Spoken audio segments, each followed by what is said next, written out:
He swung on and hit the air to right field deep. And you can't forget about this one. Blaze Salter hits number 5, and the Newport Gulls retake the lead. This is the Newport Gulls pregame show, live from Cardines Field in Newport, Rhode Island. Gone! A grand slam! Two-left power, right tower power, and the Gulls walk off in the 15th inning! Coming up, interviews, stats, standings, lineups, and a whole lot more. Tomas steps on the bag for one out, throws to first, and he's in time, a double play. And that one is gone! Joe Hefner! A high drive, left field deep. Bolzano going back, looking up. This ball is a two-run homer. P.J. Jones hits it out. Stay tuned. The pregame show begins now on the NECBL Broadcast Network. In his second season covering Newport Gulls baseball, here's play-by-play broadcaster Dave Peck. The Gulls are back to 500 as they start up a 6-game stretch tonight against the Ocean State Waves in Game 4 of the Pell Bridge Series. Dave Peck with you at Cardines Field, getting you set on Clements Marketplace night, where 500 sunglasses and sunscreen bottles will be given away at the ballpark courtesy of Clements Marketplace. Coming into this game, Newport is off that 9-7 win over Danbury on Saturday night. It was a strong pitching performance from Holden Powell out of UCLA. 5 innings, just 1 run and 10 strikeouts. A performance that named him to the Week 5 NECBL honor roll. Offensively, Newport scored 6 runs in the 4th inning and was paced by Tim Taba, who had a 2-for-3 evening, including his first home run of the season and 3 RBI. Newport is just a half game back of the Ocean State Waves, currently in 4th in the Southern Division standings. The Waves right now are on a 2-game winning streak, currently 12-11 overall. Their last game came on Saturday night and a 7-2 win over the New Bedford Bay Sox. Right now, they lead the head-to-head series 2-1, with the Waves' last win coming at Cardines Field 11-5 back on June 29th. It's the Gulls and the Waves in Game 4 of the Pell Bridge Series right here on the NECBL Broadcast Network. Don't go anywhere. The Newport Gulls pregame show starts right now. Welcome back to the pregame show. It is time for the Broadcasters Roundtable. Dave Peck, alongside Newport Gulls field reporter Arm Layton, the voice of the Ocean State Waves, Jonah Karp. Arm, we'll start with you. Big 9-7 win on Saturday night over the Westerners. Holden Powell looked great. What was working for him? Well, he was able to use the strikeout to escape some jams. He did walk 4 batters but struck out 10, so he was a little bit of an escape artist, but he looked great, only giving up 1 run in 5 innings. Now, Newport's offense has kind of struggled recently, now batting .286. That is 3rd. Does that put more pressure on the pitching staff here when they go out, knowing that they may not have the offensive production that they had earlier in the season? Well, absolutely, especially with the starters going out there. You don't know if they're going to have to try and go, 5 one-run innings like Holden Powell did. That barely even held up, giving up 7 runs by the end of the game. The bullpen's been struggling. That's been the big problem. Nate Ryder's been the anchor and the only consistent really arm in the pen so far this season, and that's a lot of pressure on the starters, knowing that the bullpen might not be able to hold up their end of the bargain. Cole Austin now gone from Newport. He was a guy who was leading the offense in many statistical categories. But how does this team kind of fill that gap going forward? There is a lot of runs to be made up with the loss of Cole Austin, but fortunately for the Gulls, they do have a lot of pop. The issue is consistency. I mean, it's not just one player. It's the entire lineup, 1-9. So, yes, the loss of Cole Austin's going to hurt, but it's a group effort, and they've been struggling together, and they've been doing well together. All right, Jonah, we'll volley it over to you now. Ocean State, 12-11, 3 games back, just a half game up on Newport, currently in that last playoff spot, 3rd in the South. 2-game win streak. What has been working for the Waves? It's situational hitting. I mean, that's really it. We discussed it the last time these two teams squared off, and it was a problem after that big game against Newport because they went on a 4-game losing streak. So now they're back in the win column, back on a 2-game winning streak.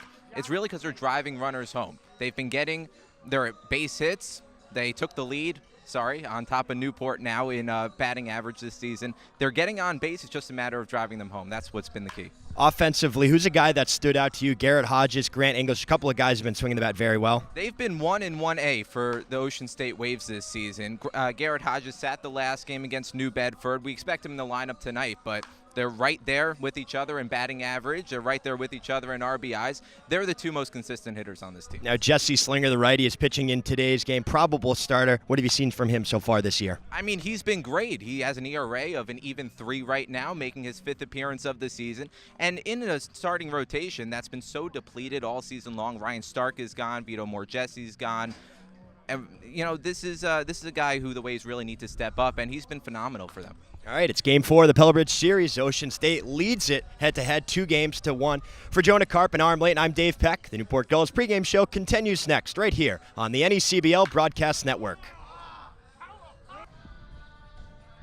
Welcome back to the NECBL Broadcast Network. I'm Joe DeLeon here for the Newport Gulls, and standing with me is Jake Blumgren, who is joining the team today and is going to be making his first appearance with the Gulls, playing at shortstop. How are you doing today, Jack? Sorry, it's Jack, right? Yes, Jack. My apologies. The roster says something different. So how does it feel to be out here in Newport? Feels awesome. Great area. A lot of rich people around here, so it's cool to tour and see the water. But all the guys are great, meeting them as well. So it's just awesome to be out here. When did you make it out here? Yesterday or today? Saturday night. Okay. I got here Saturday night. Flew out. So. How was the flight? Not too bad? Wasn't too bad, no. So you started off over the summer playing in the Northwoods. How was that experience for you, and now going to playing in the NECBL? It'll pretty much be the same course-wise. A lot of games, pretty much every day. Couple off days here and there compared to the Northwoods League, but I was near home, so that was nice. Got to work out a lot, and it was a good break for me. But now I'm ready to go, get into it a little bit. So from what I understand, you did have a bit of a brief hiatus before you did end up coming out to Newport. What did you do in that time that you were off? Yeah, I had about 3 weeks off, so I worked out, hit a lot with my high school team and my coaches, and then I took 1 week off just to lift, and for the 4th of July I had to go up to my cabin in northern Wisconsin because it doesn't get better than that. Yeah, I'm sure that must have been nice. So you didn't really have a lot of time to prepare as you got here on Saturday night and you're making your first career appearance. What are some of the steps that you've taken to get yourself ready for today? Just consistently working hard, Game doesn't really change, so just sticking to your work ethic and keeping that right mindset coming into any baseball game is good. All right. Thank you, Jack. And the NECBL Broadcast Network pregame show continues after this. Welcome back to the pregame show here on NECBL Broadcast Network. Nick Bell here with Holden Powell. Now, Holden, you were just named to the weekly honor roll. How does that feel? It feels good. It was good last week, and it's fun playing here in Newport, so it's a good honor. And Holden, you're from California. What's it like being so far from home for the summer? It's a little different. Pretty good weather over here, but it's a little different in terms of style of play. And obviously it's a collegiate summer league. It's a little different than college baseball at UCLA, but it's still fun. It's good to compete out here with my teammates. And now, Holden, what's one thing you've been trying to improve on here in Newport this summer? I've really just been trying to mix in different pitches, a little bit of curveball and changeup. At UCLA, I was more fastball slider, but I've been trying to add those two pitches to my repertoire. All right, awesome. Thank you, Holden. And the pregame show continues next on the NECBL Broadcast Network. Welcome back to the NECBL pregame show. I'm Dan Byford here alongside Tim Tawa. Tim was a tough out last game, going 2 for 3 along with a couple of walks and your first home run of the season. What was your plate approach like in last game? Just trying to get my pitch, They were throwing guys that weren't having the best control right away. So, if you waited for a pitch, I think you were going to get one. So I was just being patient, trying to find a pitch that I could, work with, and I seemed to be able to do that pretty well. So getting a pitch in a count that benefits you is something that's huge when you're trying to hit for power, as we got a little bit of waters being pitched at us here. But so what were you looking for? And there's a bat if you want to demonstrate how you hit that home run. What were you looking for in that count where you ended up hitting your first dinger of the season? Well, I had 2 strikes on me, so they were throwing a lefty, and I knew he had a changeup, so looking for a pitch up pretty much, because that changeup, it looks good right away, it's probably going to drop a little bit down in the zone. So I was looking for a pitch up, and I got one that was fairly high and away, but was able just to get good barrel on it, and luckily the wind was blowing out, so it carried out. So you actually almost had a home run right before then, ended up getting robbed a couple games before. How was it to finally break through there? It felt good, never trying to hit home runs, trying to hit hard line drives or hit the ball hard just in general. So felt good to hit a home run, but again, just getting a rhythm and feeling good with my swing is more important. All right, and so managed to break through with that home run and the couple of walks as well. Like I mentioned, you were really tough out. What's your plate approach just like in general been so far this year? Just look for a pitch to hit. I feel like even when I'm down in the count, I can make contact and battle. So really, I just have to trust my hands and trust my approach, which is just middle away and hit the ball hard. Stick with that approach, and it works out pretty well. So do you ever change your swing depending on the count? I obviously have support from your teammates. Do you change your swing, your approach, anything when you're up 3-1 instead of tied at a 2-2 count? I wouldn't say you change the swing. I would just say you change maybe what pitch you're looking for. If you're up 2-0 in the count, you're probably going to get a fastball, or if you're down, then you're looking just to make contact. So I wouldn't say the swing changes. It's more just like the mindset and the approach at the plate. Because if you change your swing like that, you're not going to hit the ball as well. So personally, my approach mentally might change, but not the actual swing. All right, so big game here, trying to get back up over 500. What's your guys' plan and your plan personally at the plate to try to get a W here and get over 500? We just want to gain some momentum, I think. Just hit good pitches. We can't chase. We can't give them anything. Just stick with what we've been doing and really just focus on hitting the ball hard the other way, hard up the middle, and letting the game come to us. Not overreacting or being too tense. Just relaxing and playing baseball like we know how to do. All right, thank you, Tim. The NECBL pregame show continues next. Welcome back to the pregame show. It's time for the Coach's Corner. Dave Peck alongside Xander Jones. Xander, tough week last week. Newport was able to get the 9-7 win on Saturday night. What's kind of been the message to the guys?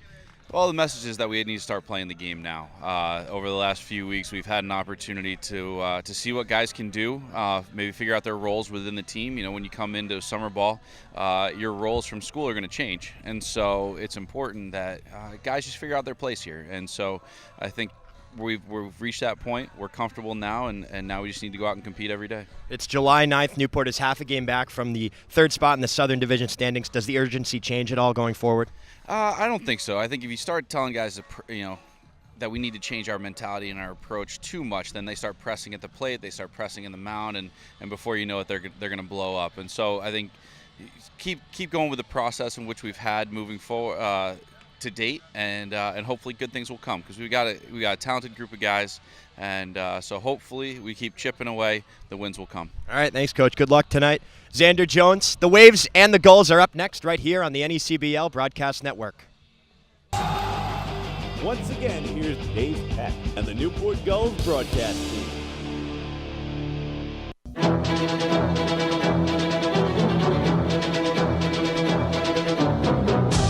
Baseball night in Newport as the Ocean State Waves are in town to take on the Newport Gulls in Game 4 of the Pell Bridge Series. Dave Peck alongside Newport Gulls scorekeeper Andre Olivier, the voice of the Ocean State Waves, Jonah Karp, and Newport Gulls field reporter Joe DeLeon. Newport coming into this ballgame at 500, 12-12, coming off a 9-7 win over the Danbury Westerners on Saturday night. They are currently in 4th place in the Southern Division standings, just 3.5 games back of the Plymouth Pilgrims at the top spot, and just a half game back of the Waves. Ocean State is 12-11, currently riding a 2-game winning streak. They are 3rd in the South, 3 games back of the top spot, and they are coming off a 7-2 win over the New Bedford Bay Sox on Saturday night.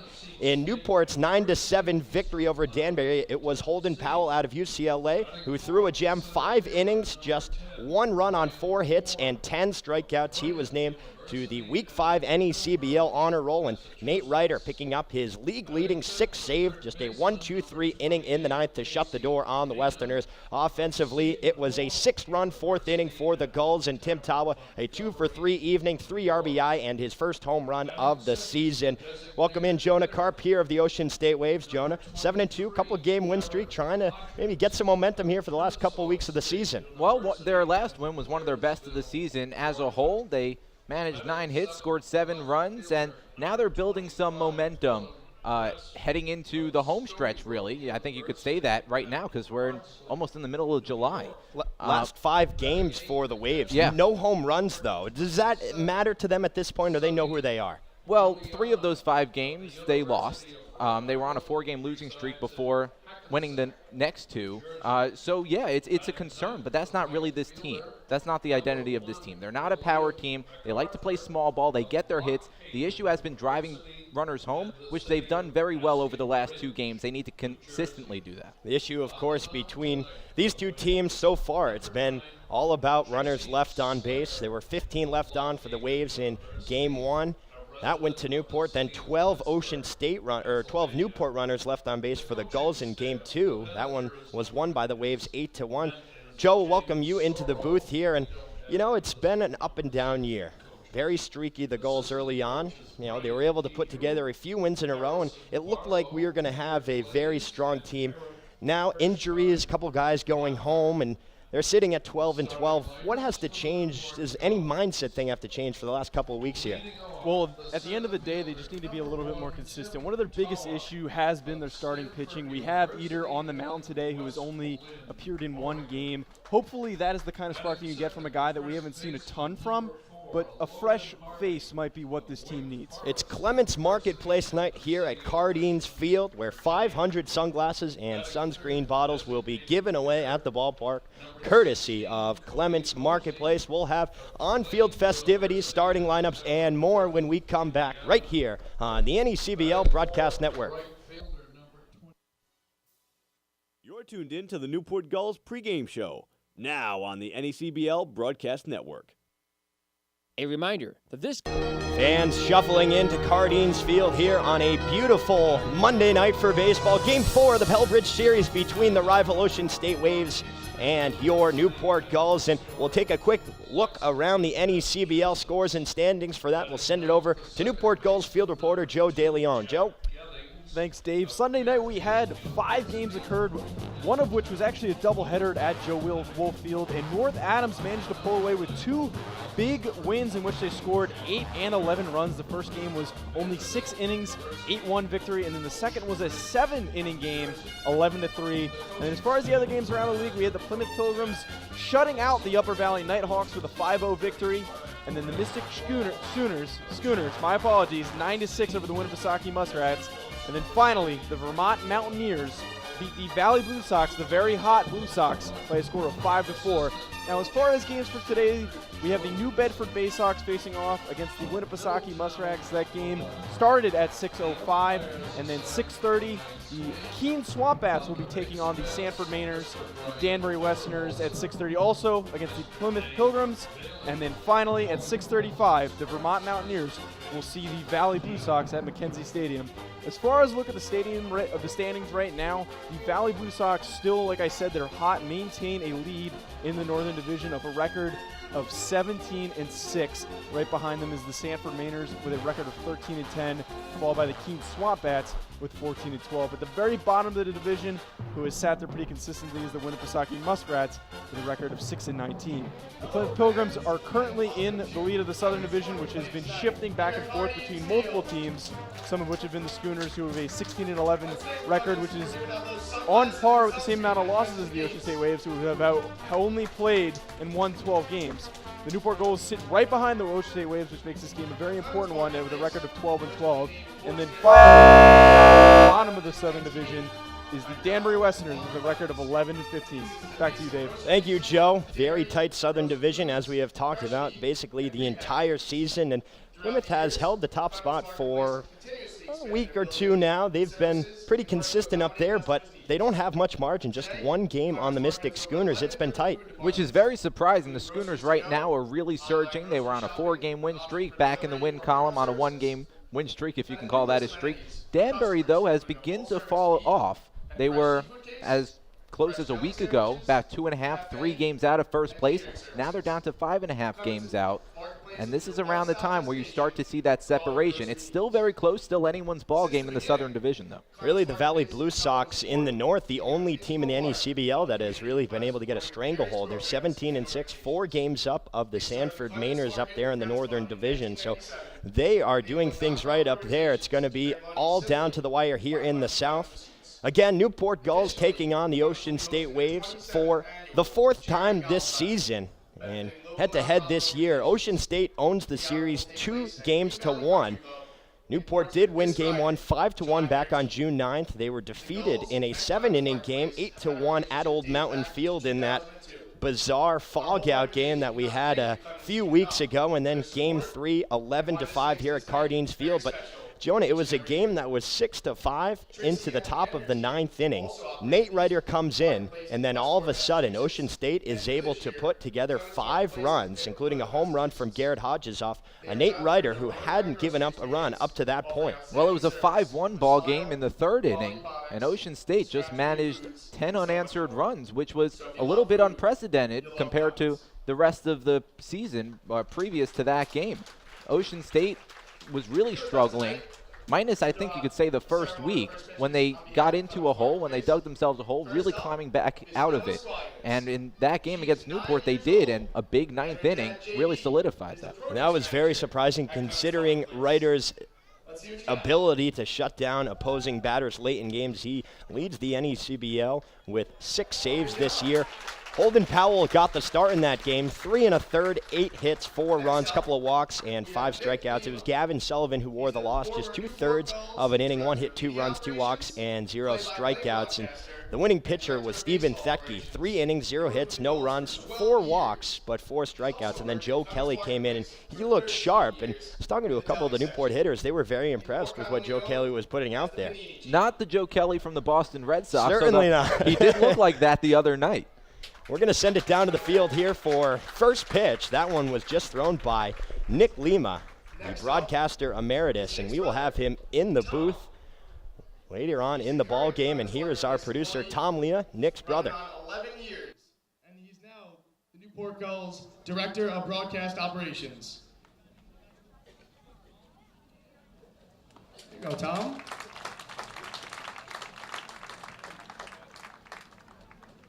Next up for us is Charlie Anthony.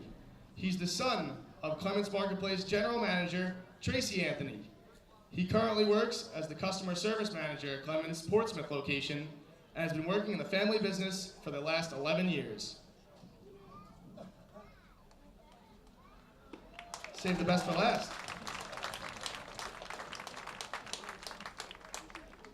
Also with us tonight are members of the Clements Marketplace Portsmouth Little League team.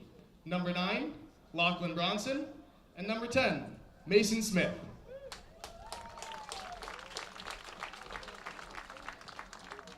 At this time, I'd like everyone to please rise and remove your caps as the nation's colors are presented by the Boy Scouts Troop Number 1 of Portsmouth.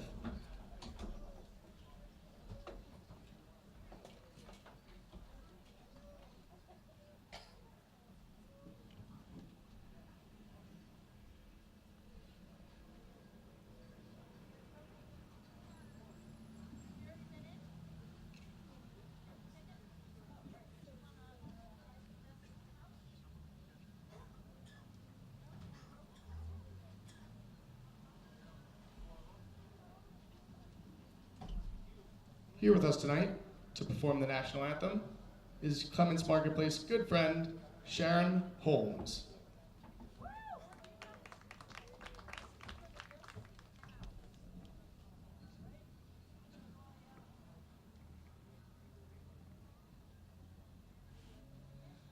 Oh, say, can you see by the dawn's early light what so proudly we hailed at the twilight's last gleaming, whose broad stripes and bright stars through the perilous fight o'er the ramparts we watched were so gallantly streaming, and the rocket's red glare, the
Thank you again, Clements Marketplace. Truly Get ready for extraordinary baseball. national anthem sung this evening by Sharon Holmes, of Clements Marketplace. We will take a quick break, but get you the starting lineups and more when we come back right here on the NECBL Broadcast Network.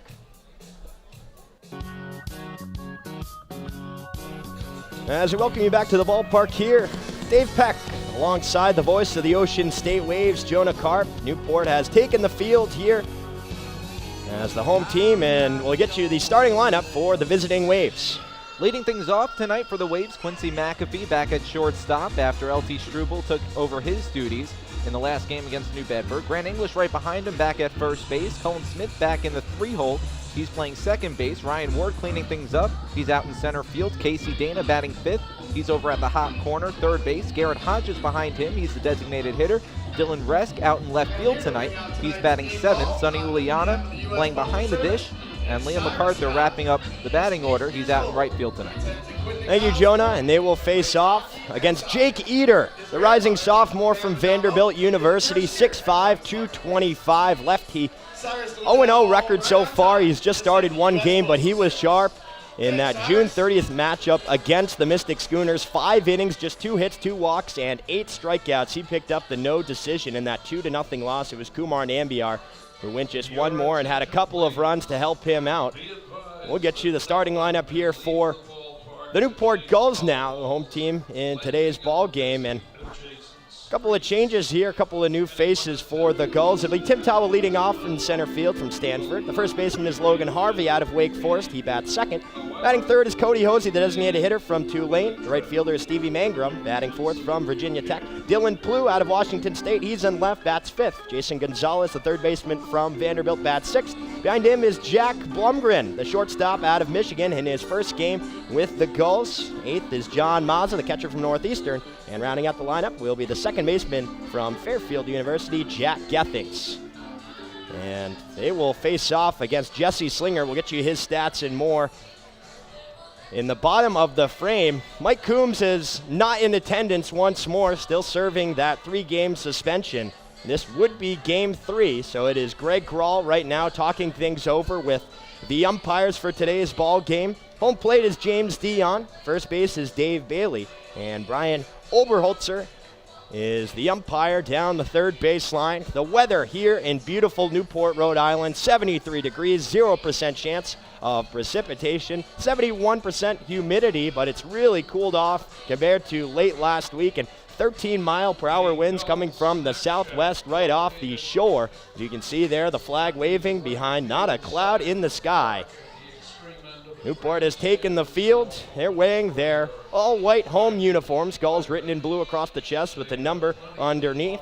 Blue hats with the swinging Gull logo on the front. White pants with the blue piping down the side. And Ocean State wearing their deep navy blue tops with gray pants. And Ocean State has a nice powder blue for their numbers on the back with waves across the front. They're facing off for the 4th time this season. Newport coming into this ball game with a team 286 average. That is third in the NECBL, but Ocean State second with that 290 clip, and that has been a big change for not only the Gulls but the NECBL as this Newport offense has cooled off. Yeah, the last time these two teams squared off, which wasn't too long ago, that was back on the 29th of June, which was only about 2 weeks ago, if that. Newport was the top offense, hitting just under 320, and that's really cooled off over the last 2 weeks or so, and Ocean State has remained pretty consistent. They were right around 290 when these two teams met, and they're still right around 290 on the season. As a pitching staff, Newport 5.62 earned run average. That is 10th in the NECBL. A 4.46 ERA for the Waves. That is 7th, but I remember we brought it up at the beginning of the last time these two teams faced off. They, as an offense, 9th in runs, even though they're second in average and third in hits. And that's an interesting stat. I remember before the broadcast we were talking about a lot of numbers that aren't necessarily lining up. We'll see if we can get a more predictable game here, but not so fast. We can only hope. But it will be entertaining nonetheless. It's the Gulls and the Waves. For the 4th time in the Bell Bridge Series, here is Quincy McAfee who digs in for the first time today from the right side, the rising junior out of Pepperdine University. Eder, the lefty, working from the windup. Here's the pitch. Fastball misses outside for ball one. Time of first pitch here in Newport, Rhode Island, 6:43 on the eastern seaboard. Newport 12-12, just a half game back of the Waves, who are 12-11. As we come to the final couple of weeks of the season. Here's the 1-0 pitch. That slider misses low for ball two. McAfee was supposed to get the night off against New Bedford a couple nights ago. LT Struble was back at shortstop for the first time since McAfee arrived with the team, and then warming up, Struble hurt his elbow, and McAfee took his place. 2-0 pitch. That fastball's in there for strike one on the inside corner. Defensive alignment here for the Gulls. Infield, Jason Gonzalez at third, Jack Blumgren at shortstop. Jack Gethings is the second baseman, and Logan Harvey is at first, outfield left to right. Dylan Plouffe, Tim Tawa, and Stevie Mangrum. John Mazza is doing the catching. 2-1 pitch, high fastball, misses for ball three. You'll notice that LT Struble not in the lineup tonight. Usually an everyday player for the Ocean State Waves. McAfee batting .345 on the season. 10 hits and 29 at-bats. He came a little bit later on, but has been productive as the 3-1 curveball misses low for ball four, so not how Eder wanted to start, a leadoff walk for the Waves. Well, but that's one of the many ways that Quincy McAfee has been productive for this team, getting on base via the walk. That's now his 9th walk of the season already, and he's just in his 8th game. And now Mazza is quickly coming out here to talk to Eder, try and calm him down. Newport, the home team, obviously, we're at Cardines Field, opened its gates in 1908. Quick look around the outfield. Left field is .315, left center is .365, then dead away center is .395. It comes back into .315 in right center, and then down that right field line, 285 feet. The fence is 28 feet high all the way around. Both dugouts down the first base line, hockey style. Newport's closer to the plate, Ocean State's closer to first. Here is Grant English working from the right side. And Eder will go to check on McAfee, a half-hearted attempt over there to first. Grant English we highlighted as the 1 or the 1A to Garrett Hodges, whichever one you talk about first, I guess. He's right up there in batting average with .325, leads the team in hits and doubles and RBIs. And Eder will go over to first once more. 42 stolen bases for the Waves on the year. That is fourth. Newport with only 12. That is last by a good margin, although that number has gone up. It's actually doubled in the past week. They were stuck at 6 for a while. The addition of Tawa certainly helped that. English still waiting the first pitch from Eder. High leg kick, here it is. The fastball taken high for ball one. And Quincy McAfee has already made his presence known on the base paths, despite only playing 8 games in a Waves uniform. Already 3 for 5 in stolen bases. English tied for second in the NECBL with 23 RBI. Mazza setting up inside. Long pause. Here's the 1-0 pitch, and it's a fastball that misses low. So Eder was so sharp in his first outing. Did not give up a run in 5 innings. He struck out 8 batters. Trying to work around a leadoff walk to McAfee, who stands on first. Still nobody out, top of the first inning, no score. 2-0 pitch. That one's popped up, right side foul, and it'll get into the road. Guardians Field is surrounded by a couple of streets here. To the west is America's Cup Avenue. To the south is West Marlborough Street. Just downtown of Thames Street. All the shops, a very big tourist industry here in Newport. A fine time in the summer. This is one of the busiest weeks, and you can see that at the ballpark. As the fans have shuffled in nicely here on a beautiful Monday as Eder goes back to first to check on McAfee. My dad was here last weekend, so we spent the day in Newport. We did a boat tour of all the did. mansions. That's around the cliff walk, yeah. Haven't quite gotten on a boat tour yet. That is something I do. I've run around the cliff walk a couple of times, but I haven't been on the water. 2-1 pitch, popped up, right side. First baseman Harvey giving chase, and he gives it a bit, and he's able to come up with the catch, reaches over the fence to retire English in foul territory. Nice play there by Logan Harvey. Yeah, I'll say so. I haven't been on the He water. was brought all the 2-1 way. pitch, He popped ran up out of right real side. estate. It was right in First front baseman of the Harvey Ocean giving State chase. Waves dugout there. And you see he reaches over, times the jump perfectly to put away English for the first out of the ball game.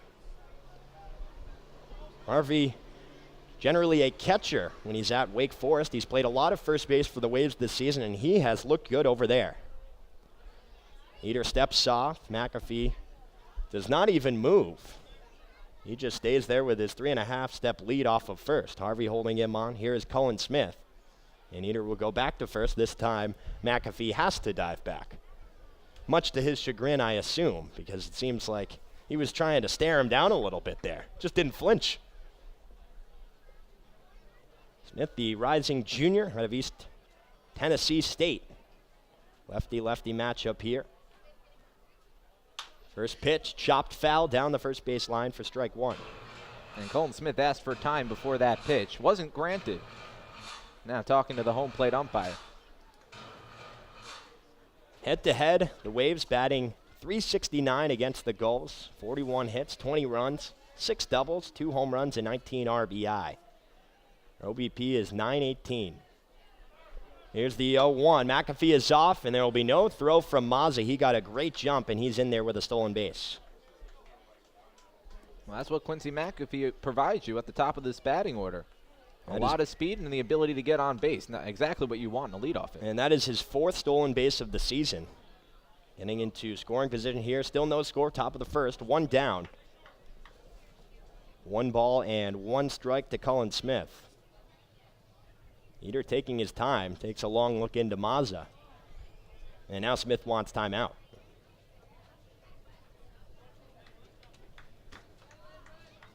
Colin Smith has been a very consistent hitter for this team.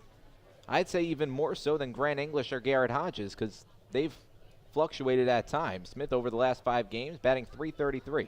1-1 offering. Fastball. Catches the outside corner for strike 2. Nice pitch there. About letter high, but he got the spot. Eder this past year at Vanderbilt. 1-4 record, 11 appearances, 9 starts, 5.45 earned run average, and 33 innings pitched. Here's the 1-2, that's fouled to the screen, and we'll keep it right there. 1 ball and 2 strikes. Colin Smith has really turned it on as of late also. Only has 10 RBIs on the season, and he's been in the top third of the batting order most of the season, so he hasn't had too many opportunities to get RBIs, but 7 of those 10 have come over his last 10 games. Trying to get one here with McAfee on second. Here's the 1-2 offering. It's lifted left side of the infield, shallow left, shortstop, Blumgren going out, but he will be called off by Plouffe, who makes the grab for out number 2. Nice job there by Plouffe taking charge, calling off Blumgren. It would have been a much more difficult play for the shortstop out of Michigan. A good pitch by Eder, too. That was falling low and away, and Colin Smith just chased at it and got it under it. McAfee still stands on second. He led off the game with a walk. Then he stole second base, his 4th of the season. But there are 2 down here for Ryan Ward, the junior from Bryant. Bats from the left side. Very open stance. Here's the first pitch, and it's sliced foul down the third base line out of play. Ward back into a little bit of a slump after he was just 1 for 16 at one point, and then started getting out of it, started getting out of that funk. That Newport game a couple weeks ago helped with that. He was one of the hot hitters, going 3 for 4. 0-1, that's lifted deep to center field. Tawa's going back up against the wall, and it'll be off the wall halfway. McAfee scores, and Ryan Ward is up with an RBI double. 1-0, Waves take the lead. Boy, that's a home run in so many ballparks, if not for the 28-foot fence. That one was hit very hard, and it still had a lot on it as it was hitting that fence, but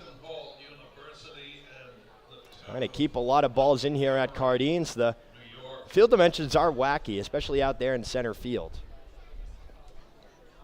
But a nice job by Ryan Ward to break the 0-0 tie. Here is Casey Dana. First pitch taken for strike one. Nice fastball on the lower part of the zone.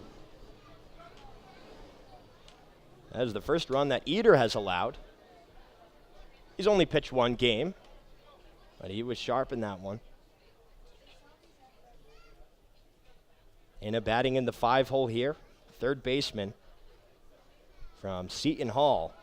And Ward is off. The pitch is going to be just outside. It'll be a stolen base for Ward. He's now on third with two outs. Can't get much better of a jump than that. No throw behind the dish from Mazza. A couple of stolen bases already, and they've been very, very good jumps for both runners. Well, he's very aggressive on the base paths. 1-1, big swing and a miss. And it's not like Eder wasn't paying attention to McAfee at first. He threw it over there quite a few times. McAfee able to just time it up. He stole second, and then Ward going on the no look there. The Waves with 42 stolen bases entering the ball game. 1 ball and 2 strikes. Mazza setting up outside. Here's the pitch. It's lifted foul down the first base line, out of play. That's 4th in the NECBL. The Waves are in stolen bases, 3rd in the Southern Division. 2 outs in the inning. Ward stands on third. Already 1-0 here in the top of the first. Runners in scoring position, 2 outs. Jonah, you knew it was coming. 228 average for the Waves this season. 2 home runs, 39 RBI. Dana batting .270 this year. 1-2. Curveball, backdoor, gets him looking for strike 3. Nice pitch there from Eder to get out of the inning, and Strand Ward on third base, but the Waves strike first. They get 1 off the RBI double from Ryan Ward. Lead it 1-0 as we head to the bottom of the first inning right here on the NECBL Broadcast Network.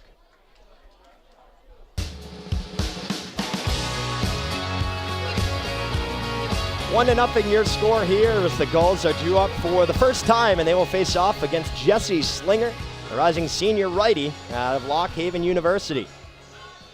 Jesse Slinger making his 5th appearance and 5th start of the season for the Ocean State Waves, coming in with an ERA of exactly 3 through 15 innings pitched, and a strikeout to walk ratio is something to write home about. 16 strikeouts, just 6 walks over those 15 innings. So we'll see what he can do against the now 3rd-ranked offense in the NECBL. Head-to-head, Newport is batting just .265 against the Waves this year. 26 hits and 98 at-bats, 11 runs, 6 doubles, and 2 home runs, as well as 11 RBI. It'll be Tawa, Harvey, and Hosey leading things off for the Gulls, and Tawa had himself a nice game on Saturday night against the Westerners. He went 2 for 3 with a home run, his first of the season, along with 3 RBI and a couple of walks. Tawa did have a chance for his first home run about a week ago when Newport was at Mystic, and Mike Wilson, the counterpart out there in center field, jumped up and took one back that was halfway into the hedges over there at Fitch High School. But Tawa, he's been doing well so far for the Gulls. 300 flat is his batting average, 12 hits, 4 doubles, a home run, and 6 RBI. He's also got 4 stolen bases. That is second for the Gulls, a team that does not necessarily run too much. But as the bats started to quiet down, we've seen a trend towards a little bit more small ball. First pitch from Slinger misses high for ball 1. And despite Newport being ice cold offensively over the last 10 games, batting just .234, Tim Tawa has actually turned it on offensively, batting .316 over those 10 games. 1-0, swung and fouled right back to the screen, teaming things up at 1 ball and 1 strike. And even more so as of late over his last 5 games, batting .375. He has been really coming into his own. He was one of the guys who was a little bit late to arrive.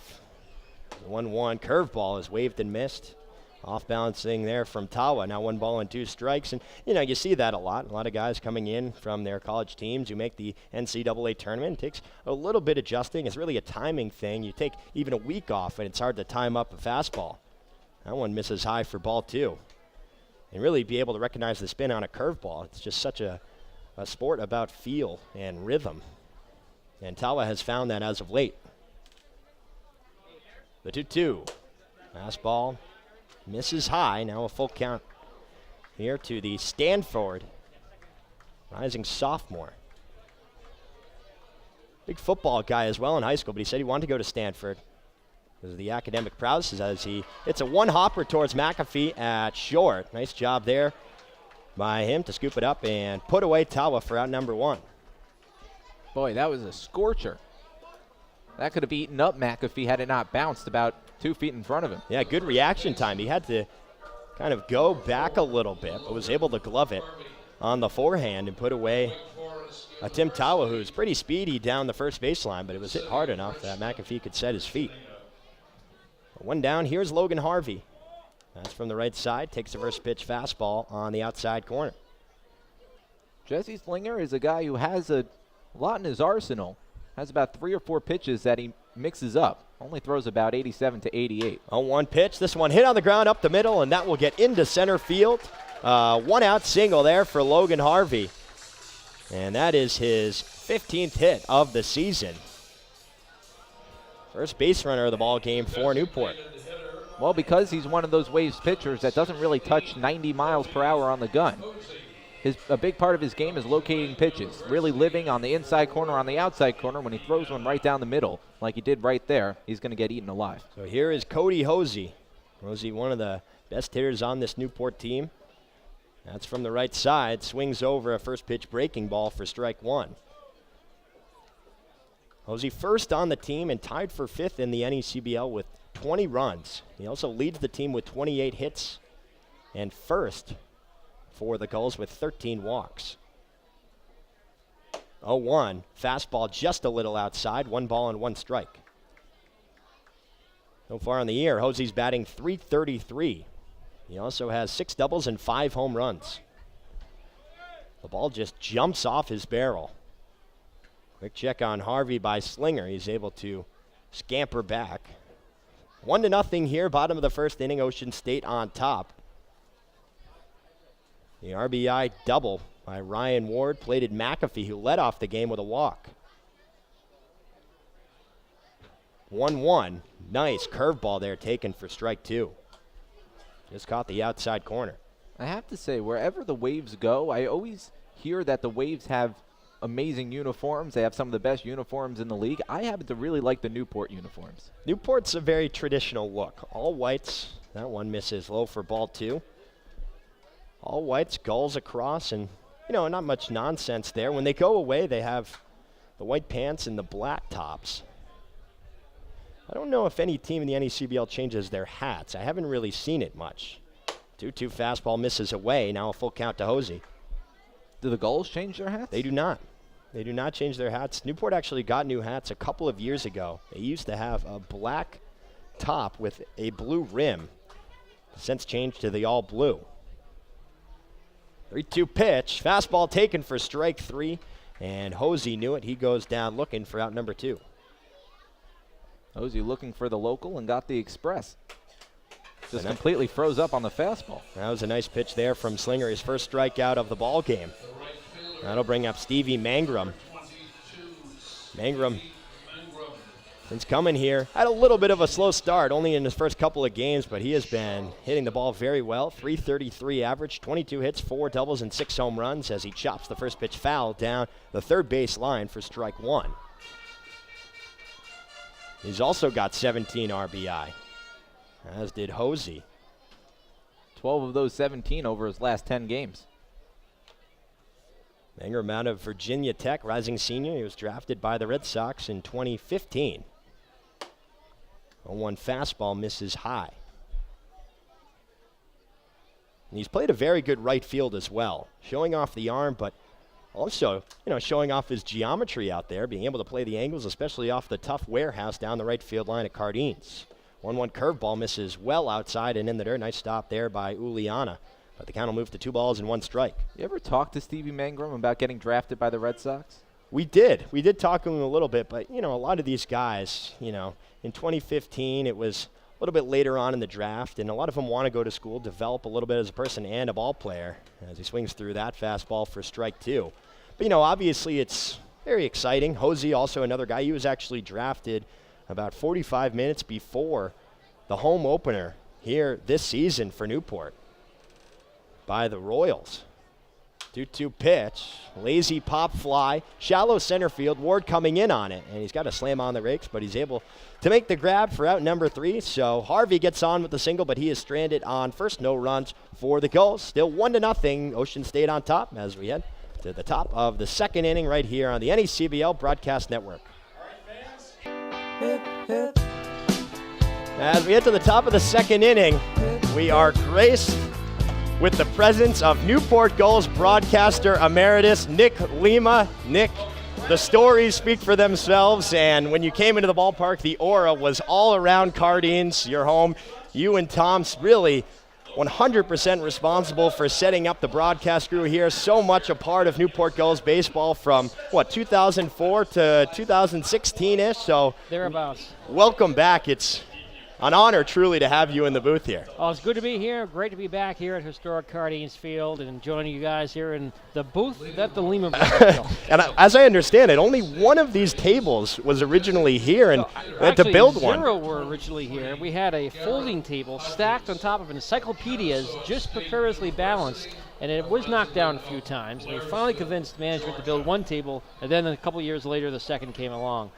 The way that the broadcast team has developed and kind of evolved over the years, we'll get into it more, but certainly an amazing story and a lot of hard work from the Lima brothers, Nick and Tom. It's Garrett Hodges batting first in the top of the second. He takes the first pitch fastball high for ball 1. So, Nick, as I understand it also, it started out, I believe, over there down the right field line on top of the snack stand. You didn't have the production room that we have until a little bit later on in the years. 1-0 misses high again, 2 balls and no strikes. 2004, we were up there in the Gulls nest, and then we moved over here to the press box, and about 3 games into the 2005 season. Just in time for the All-Star game that year, one of 3 hosted by Cardines. 2-0 pitch, hot line drive into left field. That'll get down for a single. Plu's able to scoop it up and keep it at that, but a leadoff hit there for Hodges, and the second hit of the ball game for the Waves. Great to see the Pelt Bridge series still going strong. Now, when was the name officially incorporated into the Waves and Gulls rivalry? I think when I coined it. That was you who coined it, really? Wow. Yeah, I started the hashtag on Twitter. I think we tagged at the Newport Bridge, the Turnpike Bridge Authority, and they picked it up, and ever since then it's been the Pelt Bridge series. I mean, there are so many things that you have definitely started here. That's awesome.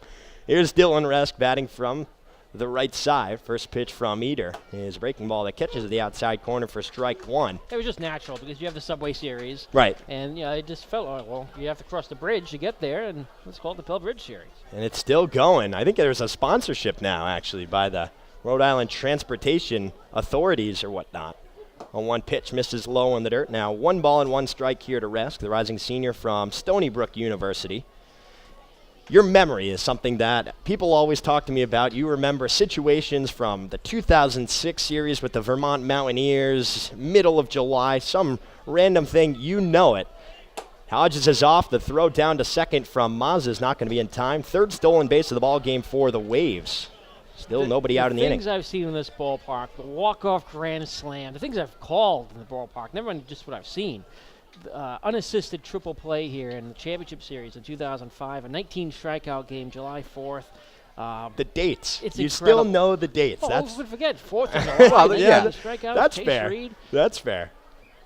1-1 pitch, waved and missed on the outside part, basically in the other batter's box. That was actually strike 3, so Resk goes down swinging. Second strikeout of the ball game for Eder, and there's 1 down. And calling 7 or 8 championship series. All of them played here, going back and forth. A lot of seasons ended here in the championship, not the way the Gulls wanted, and several were won here the way the Gulls wanted. And the memories of each of those years will never leave. So this is my 2nd year here. We missed the playoffs last year. Sonny Uliana digs into the right side. The atmosphere for playoff baseball has got to be something. First pitch misses low for ball 1, especially when you're calling it, especially the amount of championships that you had the chance to call. Right here, I called it when they won it here in 09 and 05 in Vermont. I called it when they won it there.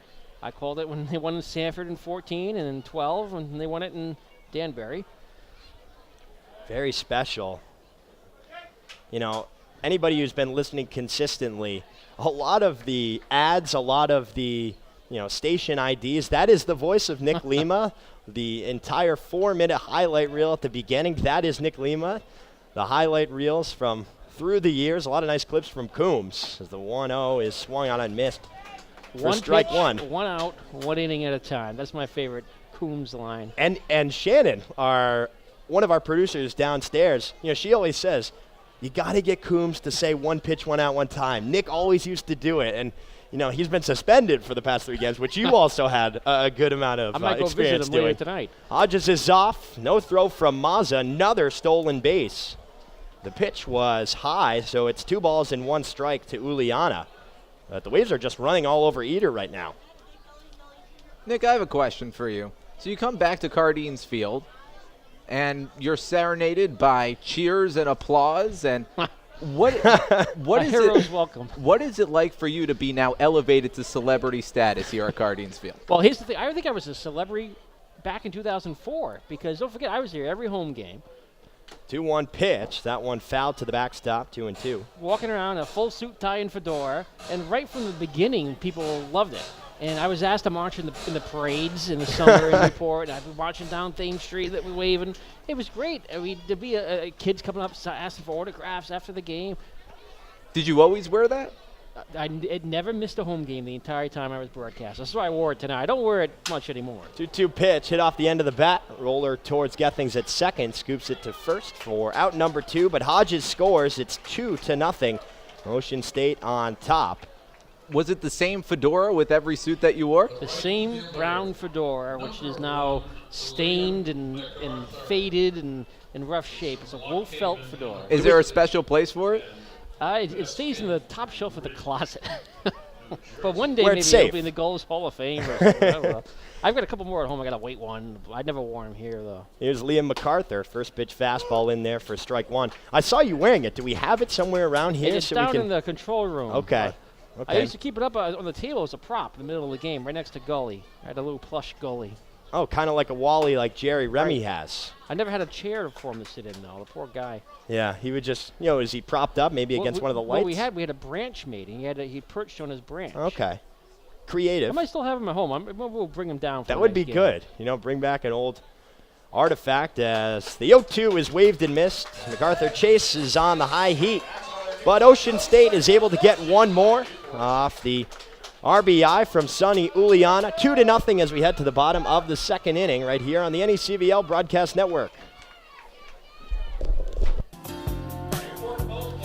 As we welcome you back here to the booth at Cardines Field, Dave Peck alongside Jonah Karp of the Ocean State Waves and Newport Gulls broadcaster emeritus Nick Lima.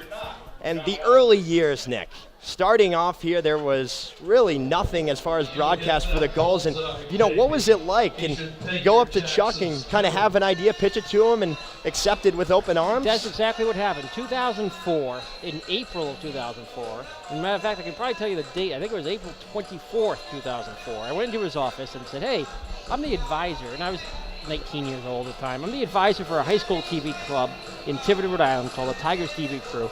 We'd love to come in and tape some of your games. And we have like 3 or 4 little camcorders that we have at like $200 camcorders.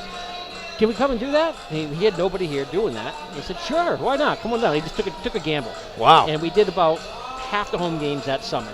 And then in 2005, he invited us back, and we did every home game, did some away games. I traveled with the team a little. And then 2006, he made us permanent. He gave me the title, Director of Media Relations, Broadcast Operations, and ever since then, we were family. So at that point in 2004, was there an NECBL broadcast network that was going on between the other teams in the NECBL, or was it just you guys traveling? It was in its infancy, and it was audio only online. Okay. Pay to listen to on Teamline. And eventually, actually, we were the first live telecast game with a video broadcast in 2006 on opening day.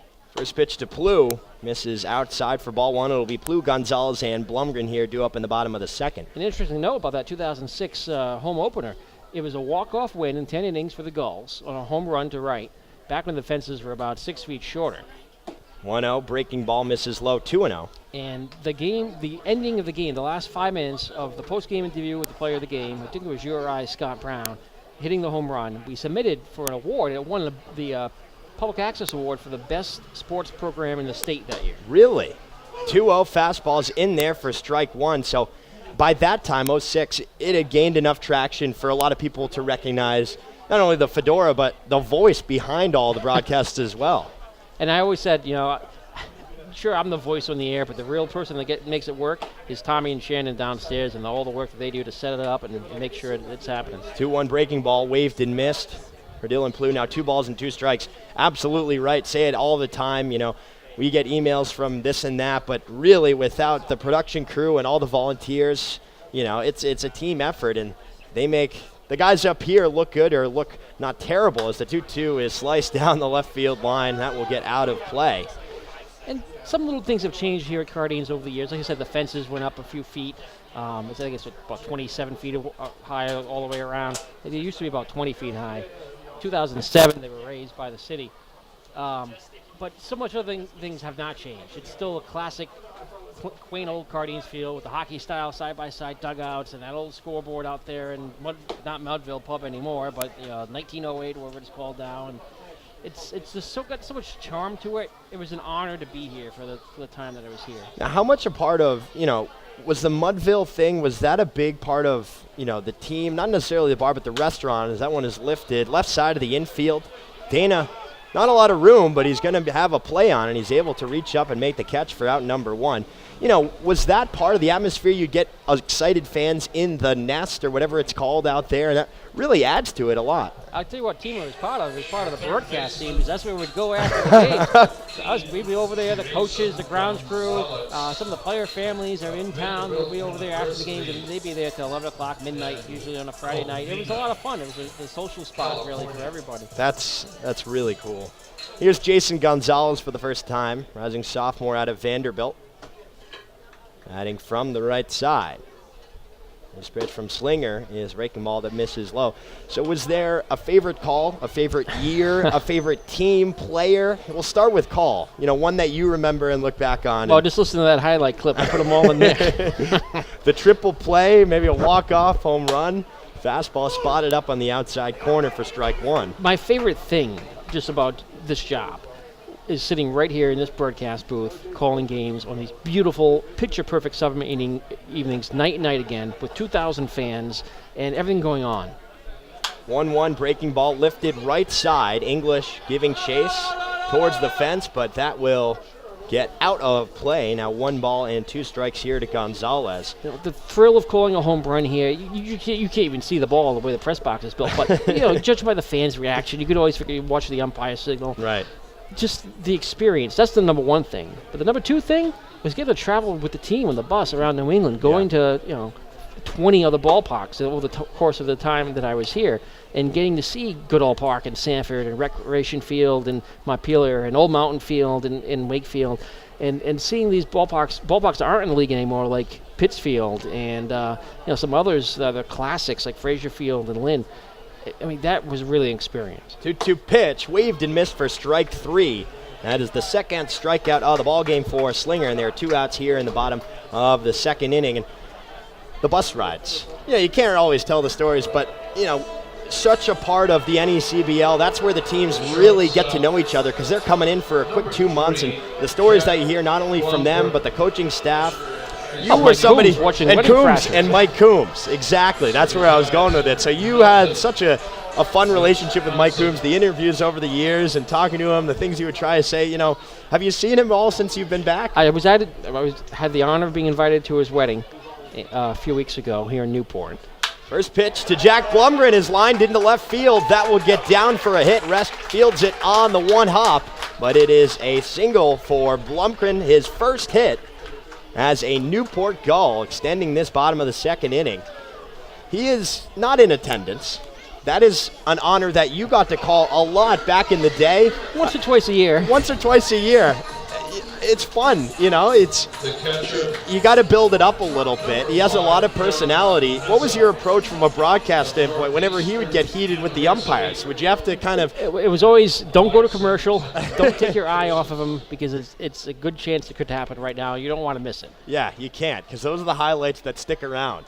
Here's John Mazza, check swing on the high fastball. He did not go, said first base umpire Dave Bailey. It'll be 1 ball and no strikes. I forget what year it was, but he got ejected by John Leeds, one of the umpires, and he took the base out of first base. He threw it into the outfield, and the grounds crew gave him an award and an Olympic medal for throwing a base.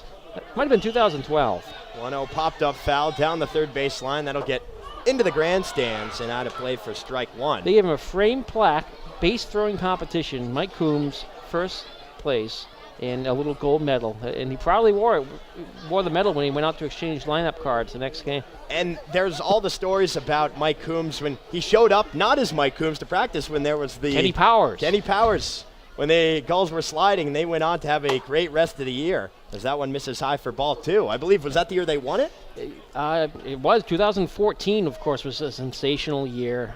There was a team that was scrappy. They didn't have the best pitching. They didn't even have the best offense in the league, but they pulled together when it counted. 2-1 pitch, breaking ball waved and missed for strike 2. Again, it's 2-0 here, bottom of the second inning. 1 on, 2 outs for the Gulls. If I had to rank 2 calls, 2009 was a great win because it was right here at home. But that 2014 playoff run as a whole, from Jose Vizcaíno Jr.'s catch in center to everything else that happened, was just incredible. 2-2, flown to shallow center field. Ward coming in on it. He's able to make the play for out number 3.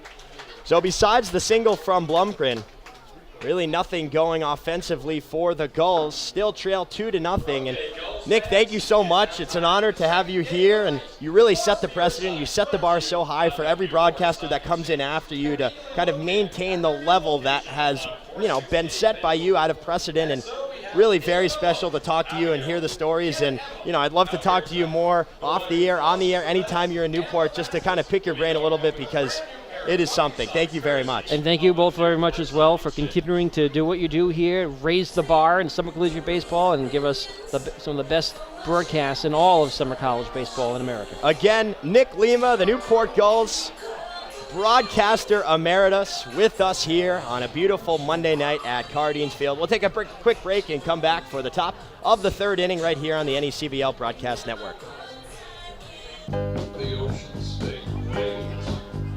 And welcome you back here to Cardines Field. 2-0 Waves on top. Scored 1 run in the first and added 1 more in the second. So far, Jesse Slinger has looked sharp. He's been shutting down Newport. Eater back down the hill for the Gulls. He faces the top of the order, Quincy McAfee. Misses with the first pitch outside for ball 1. A bit of a 180 from the last game we saw. That was more of what these two teams indicate based on their offensive outputs this season. Here's the 1-0. That one's hit deep down the left field line. It's Dylan Plew looking up, and it's off the very top of the wall. He gets it in the corner. McAfee digging towards second. He will be on with a stand-up double to lead off the top of the third inning. That was just a foot from being a home run. McAfee doesn't have a home run yet this season, and granted it's only through 8 games now for Quincy McAfee, but boy, that one was hit sharp. He does have some pop, has a double on the season. So far in the game, 3 hits for the Waves, 2 for the Gulls. 2 of the 3 hits for Ocean State have been doubles. Ryan Ward had the RBI double back in the first inning.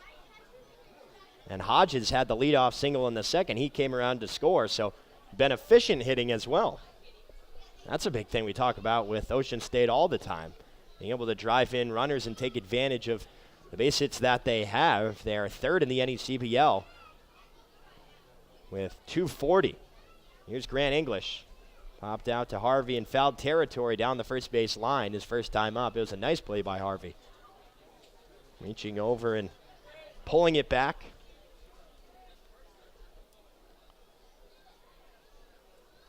Eater with just 1 walk so far in this game.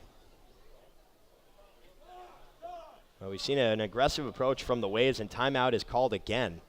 He's holding the ball a lot. He's trying to slow it down a little bit and get comfortable here because Ocean State has been very aggressive. He's trying to slow him down. The more time he takes, though, the more it allows Waves players to get a better jump. Exactly, and that's part of the reason that they've been able to run all over him so far in this game. They're reading up the looks that he has to the plate. First pitch to English misses low and outside for ball 1. And at least what we've seen so far, the cadence is pretty similar, pitch after pitch. And that's what a runner looks for, especially when you're on second. If you see the pitcher giving a routine look over to second, and you're able to time it up, you see a pattern there, that's when you can take off before he even starts his motion to home plate. 1-0 hit on the ground, left side. Shortstop Blumgren is able to scoop it up. The throw across his body to first is not going to be in time. It pulls off Harvey. That will be a single for Grant English. McAfee advances to third. That would have had to been a Derek Jeter type play from Blumgren. It almost was from Blumgren. He was playing a little bit out of position because of the runner at second base.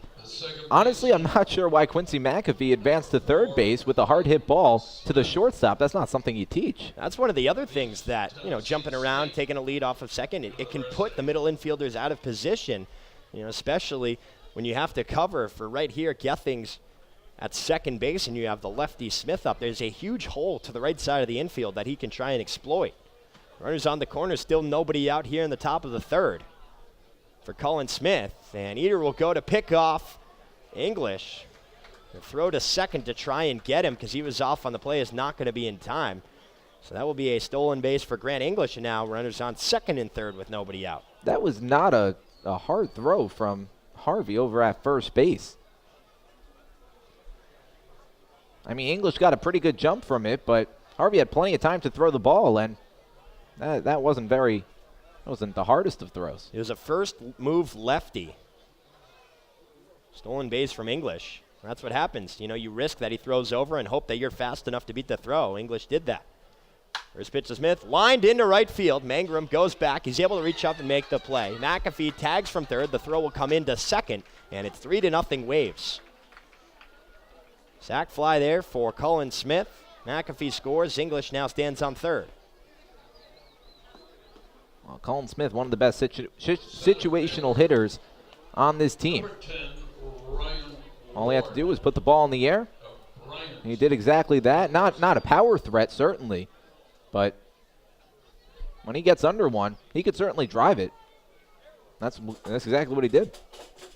Here is Ryan Ward. Now 1 out in the inning. First pitch breaking ball swung over for strike 1. Nice curveball low and inside. And you look back to that 7-2 win against New Bedford. 1 run in the first, 2 in the third, 2 in the fourth, 1 in the seventh, 1 in the eighth. Just relentless offensive attack. Not a huge inning, but consistently putting runs on the board. 0-1 misses well inside. 1 ball, 1 strike. Yeah, very spread out offensive output in that game. The pitching was very good too.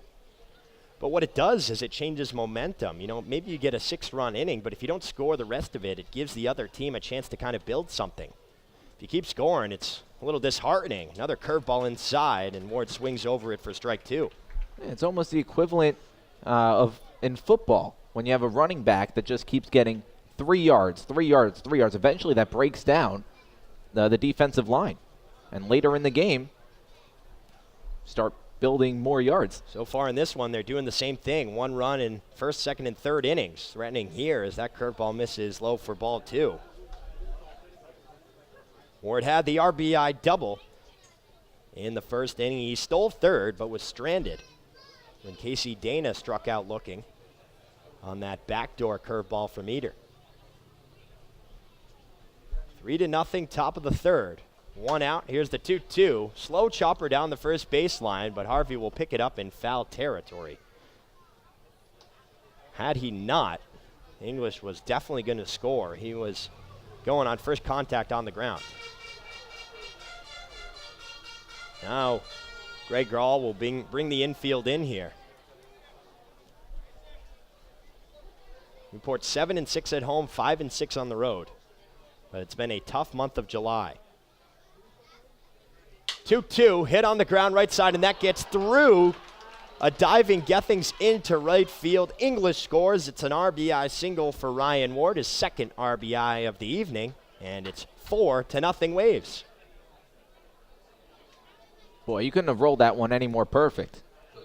You bring the infield in, and that's what you risk. That is what you risk, and it's not like Harvey and Gethings were playing far from one another. They weren't. That was just 2 hard hit, and it got right in between them. Would have been a tough play had they been playing back also. But it's an RBI single, and here is Dana. Heater goes to check on Ward, nothing doing. That's second or third time that we've seen that happen to Newport when they've brought the infield in so far this season.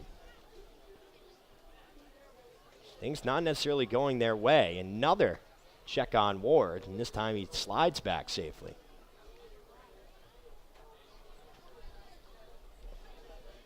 Newport 2-3 in its last 5, a .222 batting average.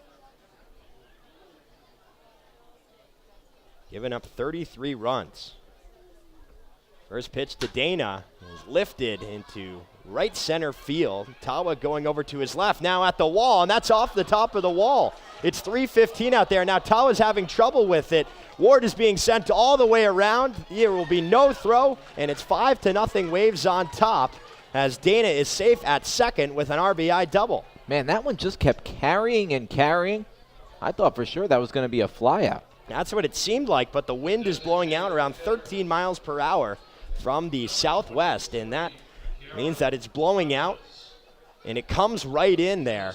315 with a 28-foot fence. We've seen this wall play a big part of the game early on. It kept in the home run from Ward, and that time it prevented Tawa from potentially making a play at any standard ballpark. He gets that. Yeah, that's a right field wall that just kind of juts inward. Very short right field fence. So it's 5-0. 3 runs across in this inning. Still just one out. Here is Garrett Hodges with Dana standing on second. The lights are on at Cardines Field, but Newport is behind early. Heater from the stretch. First pitch curveball misses low for ball 1.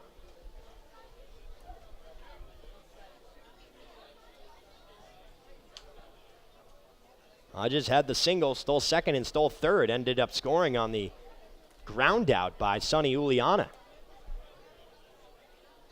Here's the 1-0 pitch. Slider swung on and missed for strike 1. Nice pitch there from Heater. Heater's taken about 1.3 seconds to go through his pitching motion.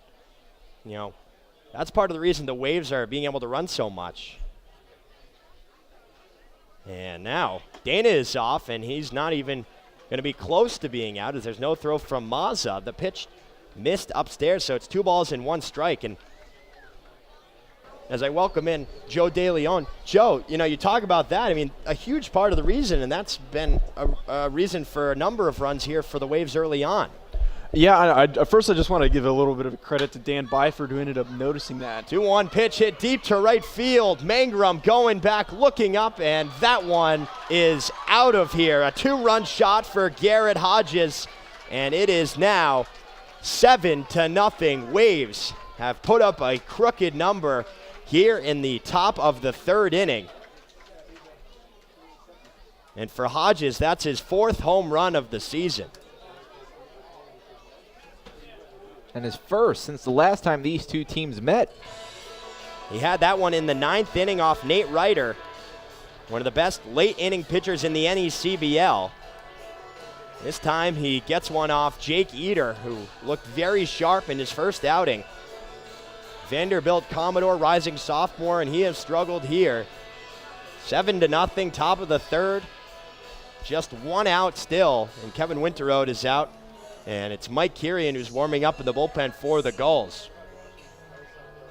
This thing has gotten out of control quickly. You know, it's so funny. Before Garrett Hodges went yard there, I was going to pull up the last time he hit a home run because the Ocean State Waves have been sitting on a 3-home run plateau for 2 players, Casey Dana and Garrett Hodges, for what seemed like about 2 weeks, and it was exactly 2 weeks. The last time Garrett Hodges hit a home run was right back here at Newport.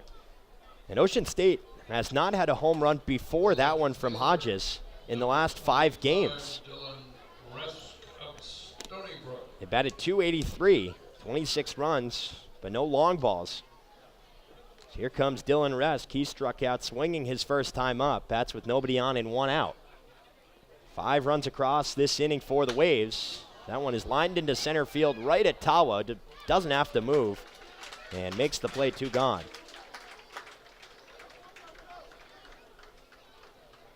We've had a single, a couple of doubles, a home run, and another single. Ocean State has been earning it. There's a reason that they're the second-ranked offense. And, Newport was atop that for a while, but it was when there really wasn't much of a sample size to work off of. And that 23-5 victory over Danbury really skewed the statistics. And, lately the 222 average in the last 5 games, it just hasn't been going the way of Newport. But to be in the top 3 at this point in the season, that says something. And we're seeing it right here. First pitch to Uliana is lined into right center field. Mangrum and Tawa going all the way back. It's into the corner. Uliana rounding first. The throw in from Mangrum is not going to be in time. It's a double for Sonny Uliana, his first hit of the ball game. Ever since the first game of the season between these two teams back at Old Mountain Field, it seems like both from an offensive standpoint and a pitching standpoint, Ocean State has had Newport's number. And really, it's been an aggressive approach. They are not getting a lot of free bases here from Newport. They're just hitting the ball much better. Currently head-to-head in this ball game, it's been lopsided on the score, but 8 hits for the Waves and just 2 for the Gulls. Here's Liam MacArthur, the 9th man to bat in the inning. He struck out his first time up. Takes a first pitch low for ball 1. That was pitch number 55 for Jake Eater. 35 strikes, 20 balls. Slinger has had a good rest, with his offense going to work. 1-0 high, 2 balls and no strikes. So the crowd here kind of shocked a little bit. The stands are filled up as much as we've seen this season on a beautiful Monday night, but they're watching the hometown team get bullied around as the 2-0 misses low. Now 3 balls and no strikes to MacArthur.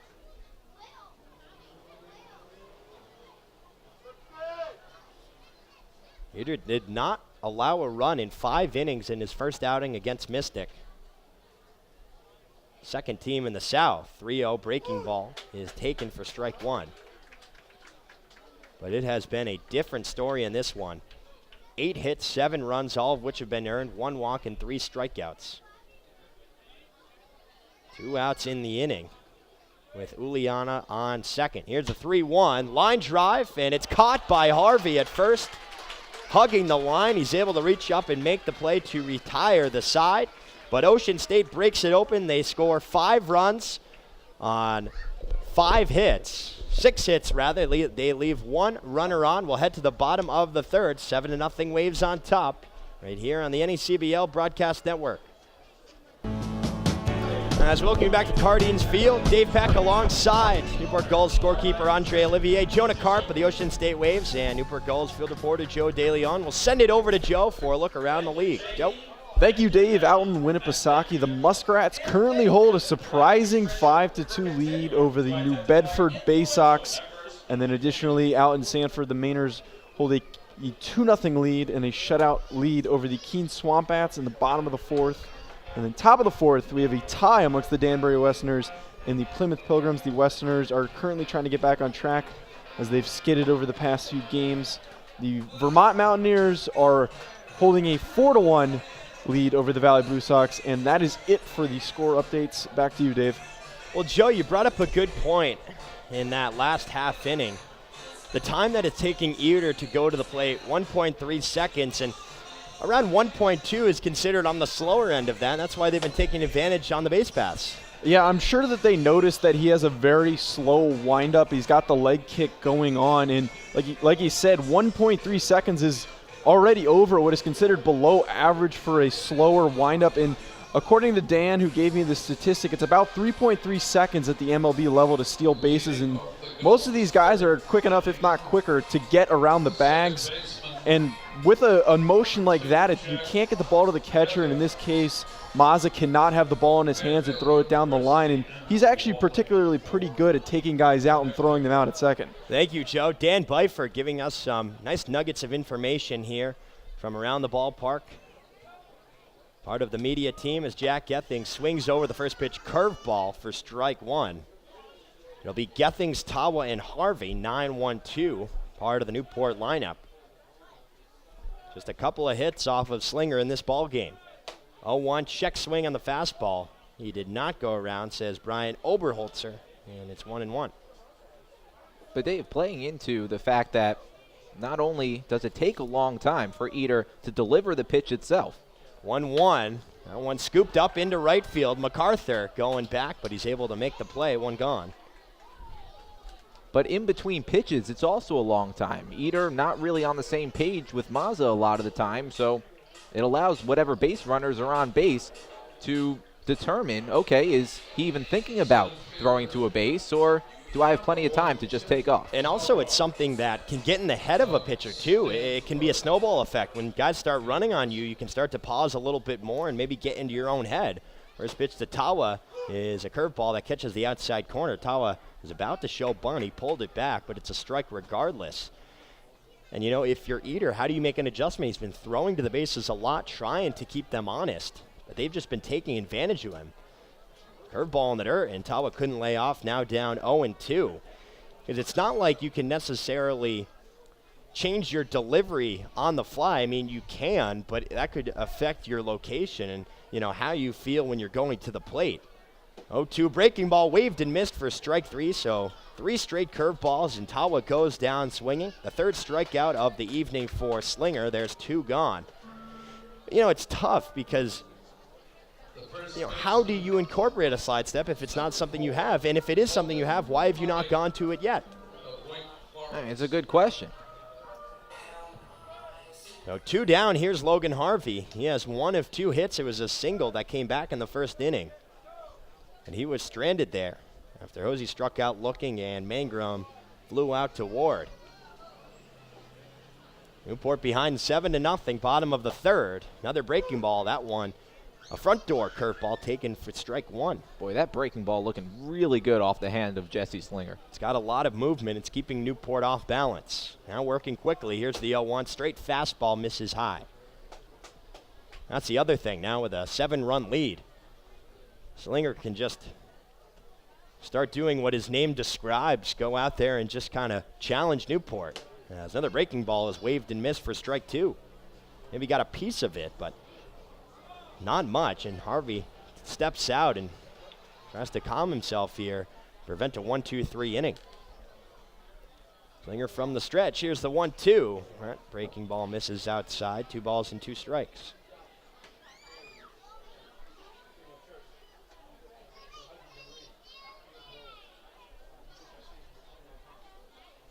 Slinger takes a long look in, now sets the glove at the chest. Break-even offering, curveball lifted to left field, rest going back at the fence, and it's off the base of the fence. Harvey trying to dig it to a double. The throw coming in is not going to be in time. It's a 2-out double, second hit of the ball game for Logan Harvey. And that was the first mistake Jesse Slinger made all night. Yeah, he just kind of hung it there. Yeah. Harvey threw the barrel out there, and it carried all the way right in front of the porch there. Behind the fence in left field, one of the best spots. Not necessarily in the ballpark, but in the vicinity of historic Cardines Field. Seen a number of creative spots to watch a ball game here. And that relay throw just ate up Quincy McAfee. So runner in scoring position with 2 down. Here's Cody Hosey. First pitch, breaking ball, waved and missed. Interesting. Coming out of the hand, it looks like it's going to be down the middle, and it kind of dips off into the left-handed batter's box. I just think it's interesting that he went with the breaking ball. It didn't break much. It was right down the middle, and Harvey took it for a ride, then goes right back to the same breaking ball. It's been his pitch. He just, like you said, made that one mistake. Here's the 0-1. That's a fastball that's in there for strike 2, so Hosey's quickly behind now. And he's going to have to work. A guy who can certainly stretch at bats. He leads the Gulls in walks this year with 13. Trying to plate Harvey and chip into this lead. As the 2 is hit on the ground left side. Third baseman Dana coming to his left. Across the diamond is in time to retire the side. So Harvey is stranded on second. Newport can't get a run across. They trail 7-0 as we head to the top of the 4th inning right here on the NECBL Broadcast Network.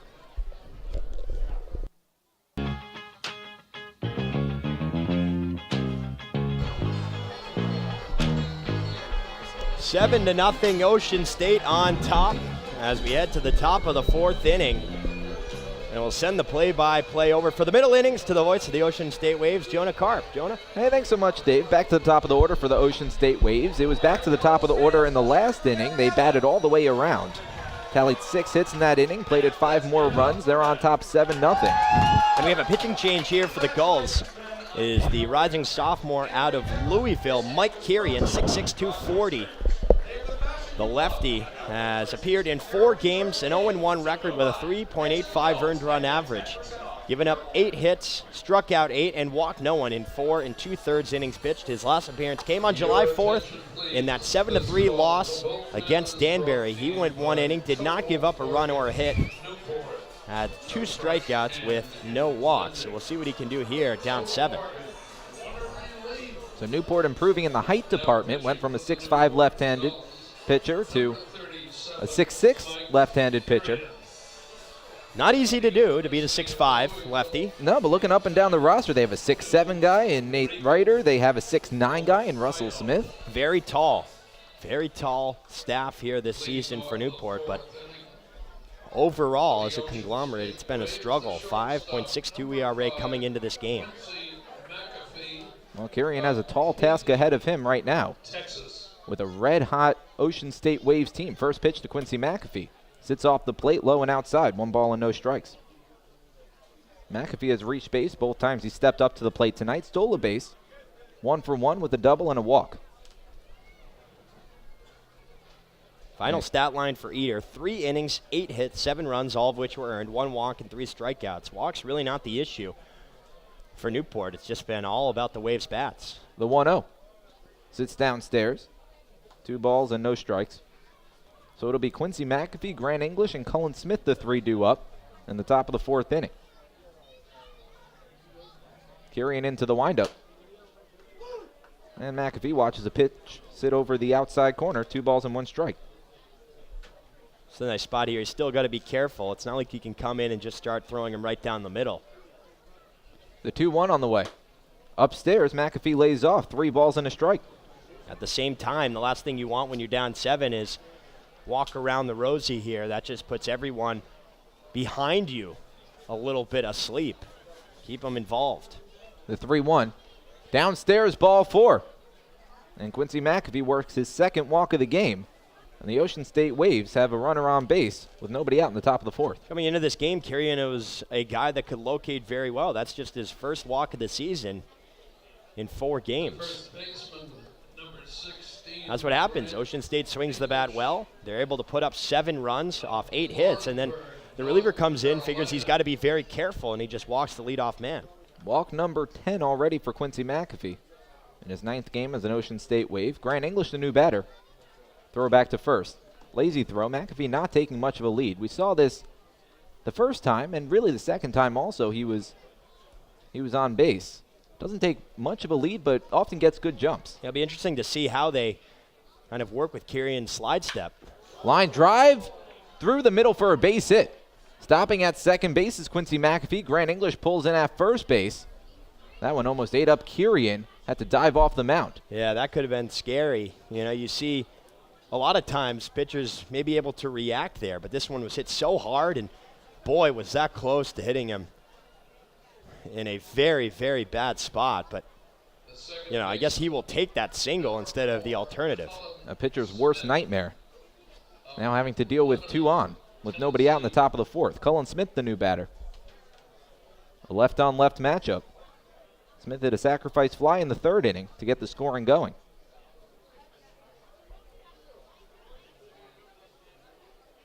First pitch, taken in the dirt. 1 ball and no strikes. Ryan Ward in the on-deck circle. Casey Dana behind him. McAfee on second base. Grant English on first base. Sun beginning to come down. Always a nice sunset here in Newport. The pitch from Kirian. Hit on the ground, right side of the infield. Backhanded by the first baseman Harvey, and he overthrows Kirian, who is covering first base. Quincy McAfee tries for a home. He'll come home to score. Advancing to third base is Grant English. Nobody out. And 1 more run home for the Ocean State Waves. They're on top 8-0. Yeah, that was just A bad play there from Harvey. Would have been tough, you know, the lefty Kyrian is going away from first base. It makes it so much tougher. He's got to kind of gather. And he was a little bit late coming over, but, you know, Harvey there, it's like a football pass. You got to lead him, and he threw it right behind him. That would have been picked off. It was over the middle of a defense there on the football field. Waves threatening for more. Runners at the corners. Still nobody out in the top of the fourth. Ryan Ward 2 for 2 on the night. First pitch. Chopped on the ground. A slow chopper to the right side of the infield. Picked up by Gethings out of the air as another run comes home. Ryan Ward out at first base. Yeah, it was just hit way too slowly on the ground, and an easy time scoring there. That's what you're taught. If you're at third and it's hit anywhere in the middle on the ground, you're going right off the bat.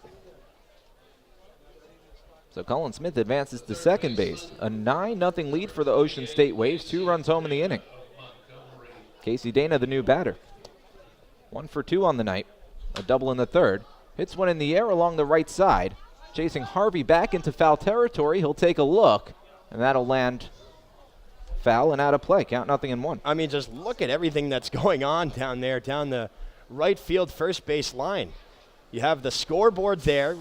You have a light post, you have the warehouse, you have that drain right there, and you also have the Gulls Nest, the bar that's attached to Mudville Pub that has no association technically with the Gulls, but if you're sitting out there, you know, that's one of the best seats there. You just get to see him make a play, but they're not making it easy on the hometown team. Runner at second base, 1 away in the top of the fourth. The 0-1 offering will have to wait.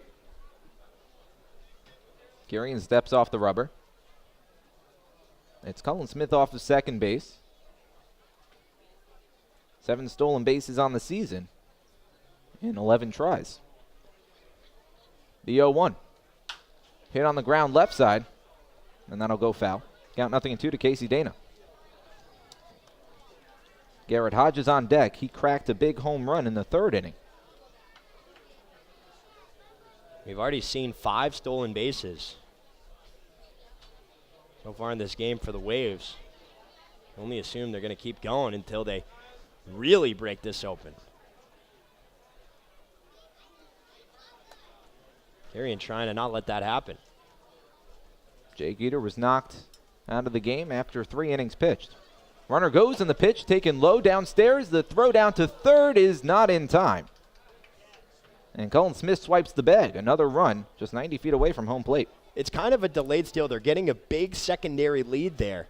And like we mentioned, they're timing up the looks. Now Kevin Winterroad is coming out, and he's going to try and talk to him about it. They are very frustrated right now with the way that Ocean State is running all over them. Not mixing up the looks at all. A very livid Kevin Winterroad. Short meeting.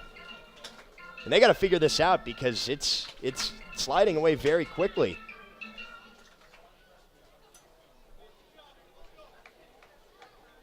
Well, the Waves like to play small ball. They've been doing it all season long. They get their hits. It's about driving runs home. They figured it out, especially by utilizing the stolen bases.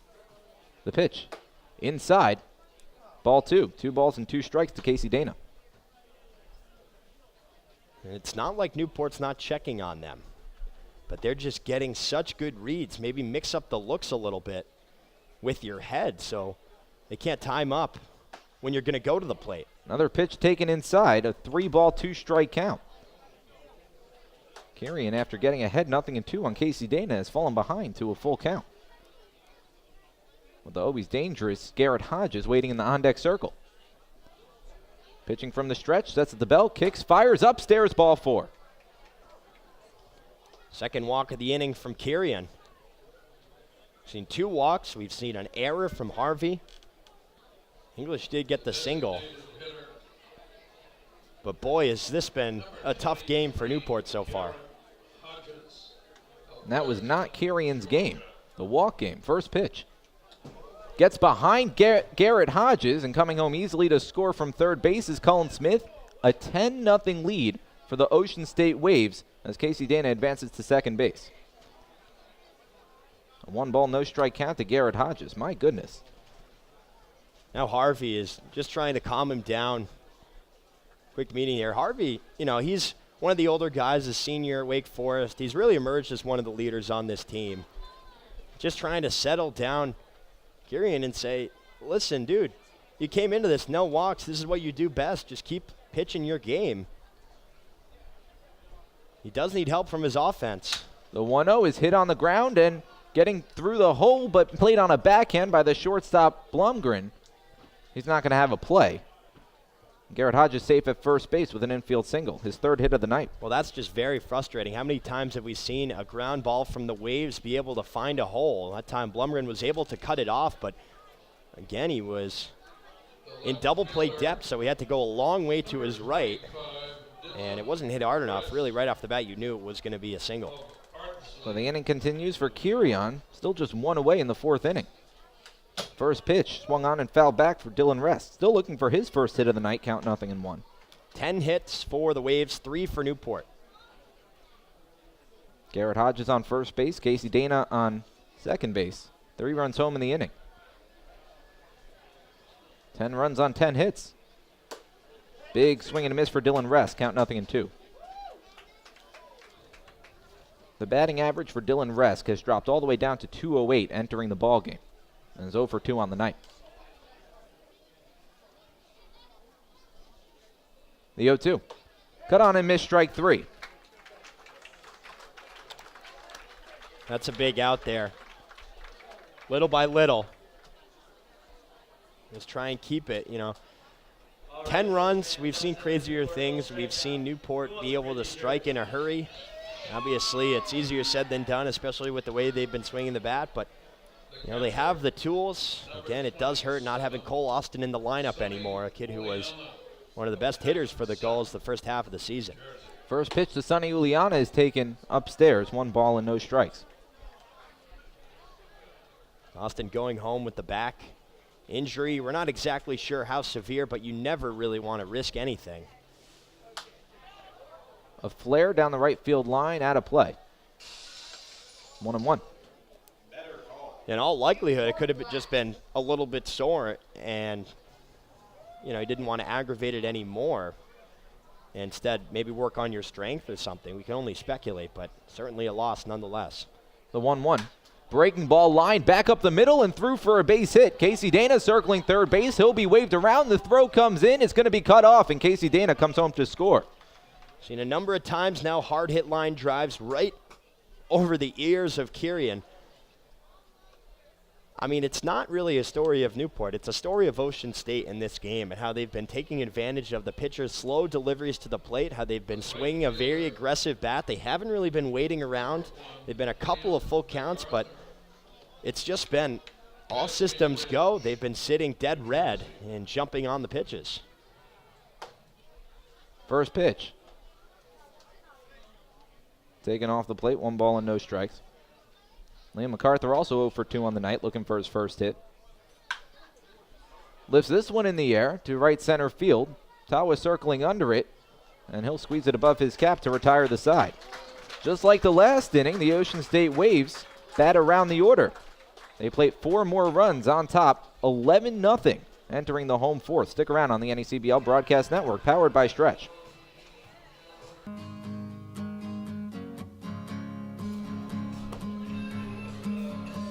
Well, the hits just keep on coming for the Ocean State Waves, and the runs keep on coming for the Waves. On top 11-0. The offense has been good for the Waves all season long, but it hasn't been this good. They came into the game with a combined .290 batting average, which was first in the Southern Division, but they haven't had a lead this big all season long. 11-0 on top of the home team Newport Gulls in game number 4 of the Pellbridge Series. Second time the Waves have played at Cardines Field. This is as many runs as they scored in the first game, an 11-5 victory. Yeah, 20 runs total coming in between the first 3 times the teams faced off. But Ocean State had its success, 369 average coming into this game. That's only going to most likely go up the way they've been swinging the bat. Stevie Mangrum, Dylan Plew, Jason Gonzalez, the 3 due up against Jesse Slinger. First pitch is a fastball right down the heart of the plate, count 0-1. Over here, you got to stay within yourself. You have the long ball power, but solo home runs aren't going to do anything. You got to try and get something going, be smart at the plate. The 0-1 offering is lifted in the air down the right field line, and that'll twist foul and out of play, count 0-2. Still a lot of buzz around Cardines. Just looking for something to get excited about. It's been a tough stretch for the Gulls. The 0-2 pitch. Lifted in the air to straightaway center field. Into shallow center field. Ryan Ward chasing in. And he'll make the catch, 1 away. Yeah, Mangrum kind of lunged at that pitch. He was well on his front foot. And just hit it lazily into center field. Kind of dipped down his shoulder there. And hey, you know what? We've been talking about the offense all game for the Ocean State Waves. Got to give credit where credit's due to Jesse Slinger, who's been nothing short of unbelievable with his pitches. Absolutely. I mean, that curveball has been spectacular, and that's part of the reason that, you know, his fastball has been effective as well, just keeping the timing of Newport off balance. First pitch in there for a strike to Dylan Plew, count 0-1. There it is again. It was a breaking ball that started on the outer third, came inside and kind of handcuffed him. He didn't want to commit to it because it just would have been a tough pitch to barrel up. The 0-1. Lifted in the air, a little flare into shallow left field. Dylan Rest closing in. He'll circle under it and make the catch, 2 away. Well, despite Jesse Slinger being so good all night, he's given up a hit in each of his first 3 innings. Retired the Newport Gulls in a span of 4 batters in each of those innings, but still looking for his first perfect inning of the game. Only 2 Gulls have grounded out. Tawa to short and Hosey to third. Besides that, it's been either pop-outs or fly-outs. There are 3 strikeouts sprinkled in there, but it's just been getting Gulls players to lift it. Chopped on the ground, down the third base line, and that'll go foul. Count 0-1 to Jason Gonzalez. Gonzalez a strikeout victim back in the second inning. 0 for 1 on the night. 3 hits on the night for the Newport Gulls. Entering the night with the second best average in the Southern Division, 286. Pitch taken off the plate, low and outside, 1-1. Came into the night with a 6.48 ERA head-to-head against Ocean State. Waves have had the Gulls number. The 1-1. Bounce into the dirt about a foot in front of the plate. Gonzalez lays off, 2 balls and a strike. And the writing was kind of on the wall, even in that 5-1 matchup the first time these two teams met. 15 runners left on base. I mean, it was only a matter of time until the gates were going to break and they were going to figure out how to, you know, come up with runs, and that's exactly what they're doing here. The 2-1 just misses the outer half. A 3-ball, 1-strike count to Jason Gonzalez. Only 3 strikeouts on the night for Jesse Slinger. He has yet to walk a batter. He hasn't gotten behind on many. Newport has a long stretch ahead of them this week. Playing every day until Sunday. The 3-1. Taken right down Broadway. A full count, 3-2. They have a doubleheader against Plymouth tomorrow. And they play Sanford on Wednesday, go up to Keene on Thursday, Ocean State again on Friday, and then head to Danbury on Saturday. So 7 games this week. The 3-2 taken low and outside. Ball 4 to Jason Gonzalez. First time tonight he's reached base, and Jesse Slinger still looking for his first 1-2-3 inning. That was pitch number 62. Not bad through 3 2/3. An 11-0 lead, the Ocean State Waves on top of the Newport Gulls.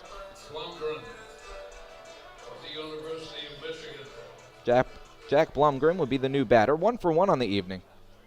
A single in the second inning. We haven't had much time to talk about him. Batted .216 for Michigan, appeared in 52 games for the Wolverine. Takes a curveball right down the pipe, count 0-1. He started this summer with the Madison Mallards of the Northwoods League. 7 games, 167 clip. 3 hits, 6 runs, a double, and 2 RBI. He's ranked the number 2 shortstop in Wisconsin by perfect game. He broke his high school records in stolen bases and runs scored, in hit by pitches and walks. The 3rd shortstop that Newport has had to use this season. The 0-1 sits off the plate, 1-1. And there have been more than 3 people to play short, but it started with Chris Cornelius out of Mizzou. He left. Then Cole Austin moved from right to short. He played there for the majority of the season. He is gone, so they had to bring in another guy. Breaking ball upstairs. Blumgren lays off. 2 balls and 1 strike. You know, it's something that a lot of teams in the NECBL deal with. The Waves have had to, deal with their number of departures as well. Runner on first base with 2 away, bottom of the 4th inning. Fastball outside. Blomgren lays off, 3 balls and 1 strike. John Mazza would be next if the shortstop can keep the inning going.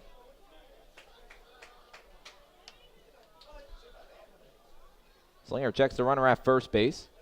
Sets the letters, kicks, delivers, and the pitch. Cut on and missed, 3-2.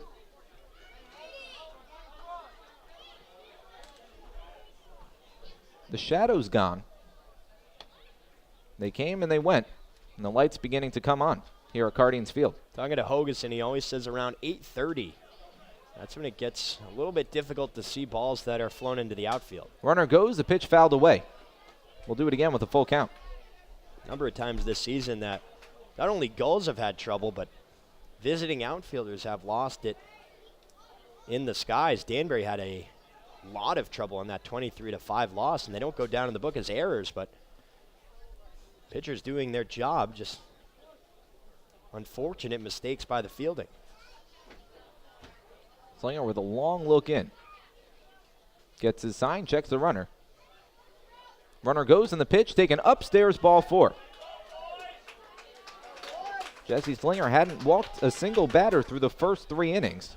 Now walks 2 straight to prolong the 4th inning. And you wonder if fatigue is a factor here. Maybe a mound visit.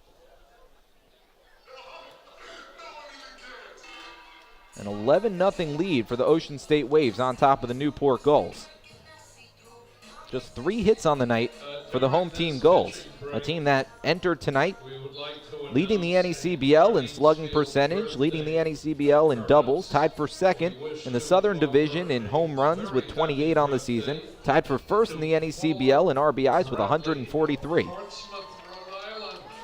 3rd in the entire league in batting average. Held in check all night by Jesse Slinger. He's up to 69 pitches, 43 strikes, 26 balls. Once again, happy birthday, Paul. Has to deal with 2 runners on for the first time tonight. It'll be John Mazza. 0 for 1 on the night, flew out to center field. Back in the 2nd inning.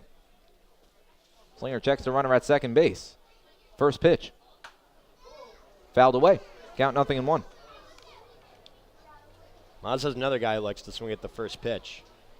Able to work a 2-2 count his first time up.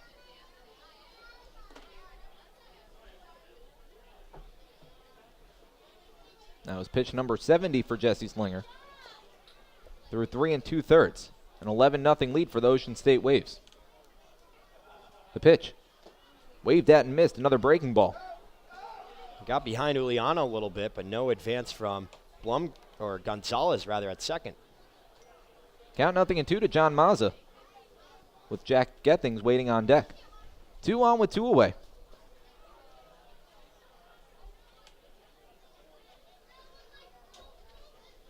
Infield playing back all around. The pitch from Slinger. Breaking ball, hit on the ground, left side of the infield, picked up by McAfee. He boots it, bobbles it, throws to first in time to get John Mazza hustling down the first base line, and that retires the side. The Newport Gulls strand 2. No runs across, no hits, but 2 men left on base. And after 4 innings, the Ocean State Waves lead the Newport Gulls 11-0 right here on the NECBL Broadcast Network, powered by Stretch.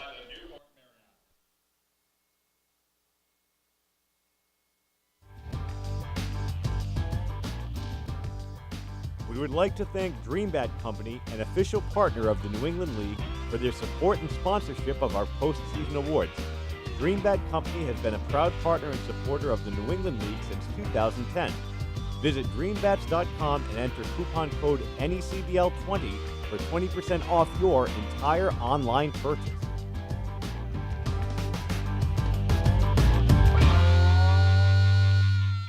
Want to know more about Newport Gulls broadcasts? Have a question, comment, or suggestion? Email broadcast@newportgulls.com. Our all-volunteer crew strives to produce the highest quality broadcast possible, and we want to know how we're doing.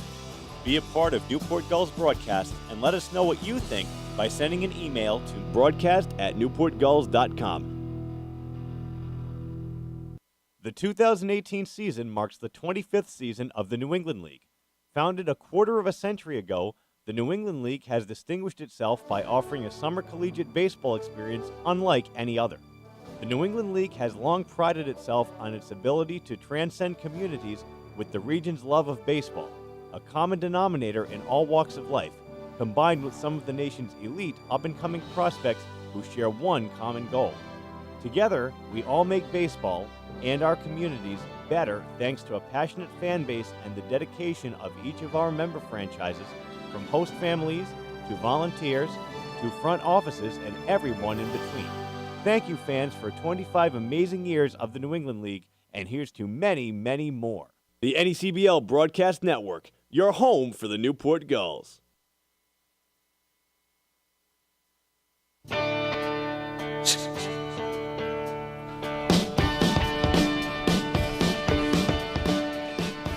Back to the top of the order for the Ocean State Waves in the top of the 5th inning, the third straight time we've said that. Quincy McAfee, with his 4th plate appearance in 5 innings, will lead off the inning. Quincy McAfee, Grant English, Cullen Smith due up against Kirian in for inning number 2. The Waves batted around in 2 straight innings. 11-0 they lead over Newport. First pitch is a breaking ball that sits inside, 1 ball and no strikes. This is the 4th time that McAfee has led off this game. A couple of walks and a double. He scored all 3 times. Newport not good against leadoff hitters. Kirian working quickly, pumps a fastball at the knees for a strike, 1-1. Opponents batting .358 versus the Gulls' 64 hits and 3 home runs. Right-handed batter, left-handed pitcher. The 1-1. Upstairs, McAfee lays off, 2 balls and 1 strike. And all of a sudden in this outing, Kirian just seems like he doesn't have a good command of even his fastball there. That one not very close. We saw one thrown behind one of the lefties last inning. The 2-1 is fouled away. Dave, when something like that happens, is it more of a mental thing? Did he hold on to the ball for too long? Did he try to locate it too much? Well, I think it's that he's trying to be so particular about where he puts the pitch, because Ocean State is hitting pretty much everything that Newport is throwing at him. So it makes you try that much harder, and then you end up gripping it a little bit more, like you said, and kind of spiking things. The 2-1 sits upstairs, the 2-2 rather. It's a 3-ball, 2-strike count to Quincy McAfee. Because if you try so hard to hit a spot, that's when you end up missing a little bit bigger. The payoff pitch sits up and away, ball 4. Third walk from Kirian. Leadoff man on for the 2nd straight inning. But that is a result. It only works because Ocean State's hitting so well. 11 hits. It puts a lot of pressure on the staff and kind of forces them to, be a little bit uncomfortable and try a little bit harder, to the point where it's actually a lot of diminishing returns. First pitch catches the inner corner to Grant English, count 0-1. Well, I said the leadoff man on for the 2nd straight inning, which isn't incorrect. But the Ocean State Waves have had the leadoff man on for 5 straight innings now. English watches a pitch sit up and away. 1 ball and 1 strike. I mean, it's trouble, and Newport was able to win 9-7 against Danbury, but still it was something that Powell had to work through. It was not easy going 5 innings, giving up just 1 run.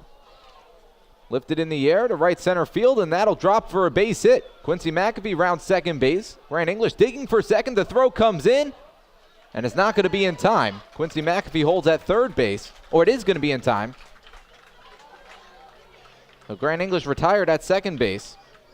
Quincy McAfee moves over to third. Now 1 away with a man on third. Yeah, that'll be a single, and then thrown out by Tawa on the 8-4 putout. But again, you hit the ball that hard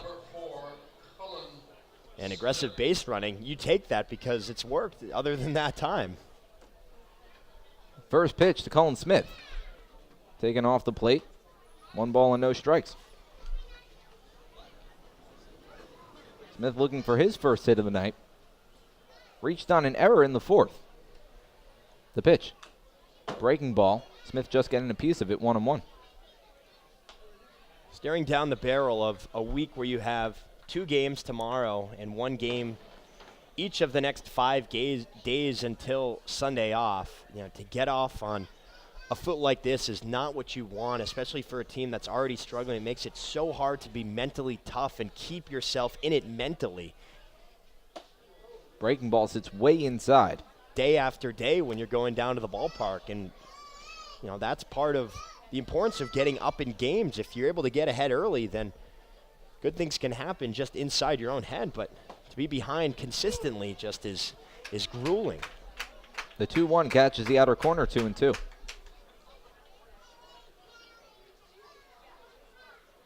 Haven't seen many complete games from Newport, both pitching and hitting. The 2-2, a line drive in the air into left field, and that'll drop for a base hit. Quincy McAfee trots home, throw goes into second, stopping at first base with an RBI single is Cullen Smith. His first hit of the night, a 12-0 lead for the Ocean State Waves.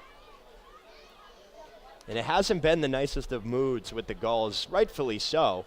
Dropped 6 out of 7 before beating Danbury on Saturday night, but coaching staff has not been pleased, and they've been trying to figure out why. What is it about this team? How can they get them to play? Because obviously the skill is there. It's just been putting it all together, and it just hasn't really happened. And starting to run out of time. Rolled on the ground, right side of the infield, picked up by the second baseman Gettings, goes to first within in time as Cullen Smith advances to second base, 1 away. But at the same time, talking to Xander Jones before the game, you don't want to press. That's the last thing you want to do. You want to trust that you have guys in the lineup, you have guys in the field that have proven themselves. That is why they're here. That's why they signed contracts with the Newport Gulls. And just, 3.5 games back as it stands right now, all you need is a good week. Pitch taken inside to Casey Dana, 1 ball and no strikes. And certainly when you lose a guy like Cole Austin, that deflates you even more. Absolutely, and not only in the lineup, in the field, but also just in the dugout on the bus. He was a guy that, a lot of people, got along with very well, a glue type of player on this team, and it's a tough loss for sure. 2 balls and no strikes to Casey Dana. Cracks one in the air, down the left field line. If it's fair, it's gone. That's going to be a foul ball. That one was hit very hard, but he kind of got around it, so it was hooking right off the bat. And hooking foul. Fortunate there for Kirian. Dana just a little bit over anxious. Swinging just a bit too early. He saw his teammate Garrett Hodges crack his 4th home run of the year to take the solo lead for the Ocean State Waves. They were tied entering the ball game, Dana and Hodges at 3 apiece. Takes a big cut and misses. 2-2.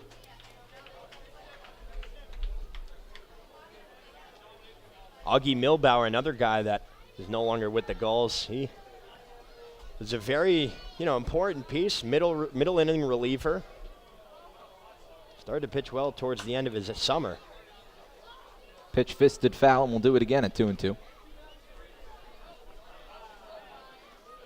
That's the hard thing, though. You're balancing priorities. You're balancing health versus, what you want to work on during the summer. If you don't have the greatest of curveballs, this is the time to work on it, so it can result in, more mistakes, more walks. Breaking ball upstairs. Dana lays off again, a full count. You have to get game reps with things you're not comfortable doing, and I think that's a large part of the reason that you see maybe some pitchers struggling. And how do you balance that, working that with also trying to win the baseball game? Check swing at a pitch in the dirt. The appeal down to first base. Dana held up. And the inning continues with 2 away. 2 men on base. Second consecutive plate appearance that Casey Dana's worked a walk. Now Kevin Winterrode's going to come out. See if there's any action in the Newport bullpen down the left field line. There is. It's Austin Michelle out of Dartmouth. Warming up there. You see Gully hanging out there in the bullpen. Usually we have him visit. I don't know if he visited the first time that you were in the booth with us, but usually get a nice massage around my right shoulder. That's kind of creepy. Yeah, he comes in. He comes in and says hello. We have a baseball card usually of his statistics that we like to bring out. I don't know if I have it anymore, but You know, he leads the league in hot dogs, in high fives given, chants started. Very, very good mascot. You know, you got to think he's destined for some big-time programs at the professional level. But, you know, this is, like all the players, this is where you put in the work. And, you know, Gully's been doing it night in, night out, and it's very tough to do when you're down 12-0. But, you know, you just keep your foot on the pedal, and really it's about the fan experience. And they have to put something on the field when games aren't going your way. First pitch to Hodges. He lays off, takes a strike on the outer corner, count 0-1. Is that how you work your way up as a mascot? I'm not sure. I don't know if that's how it works. Maybe. There's like a summer league ball and then minor league. Right. You get drafted. Is there a mascot draft? There's a combine. There's got to be some sort of showcase too. I mean, I don't know that. You know, how do you climb the ladder? How do you become Wally? Do you go? Are you Paws? Are you Socks up in Pawtucket? Do you start in Newport? It's a good question. Cracked in the air, but falling quickly in right center field. Chasing it is Tawa. He'll make the catch on the run, and that retires the side. The Waves leave 2 stranded, but they plate 1 more, 1 run on 2 hits and 2 left on base. After 4.5 innings, the Waves lead the Newport Gulls 12-0 right here on the NECBL Broadcast Network, powered by Stretch.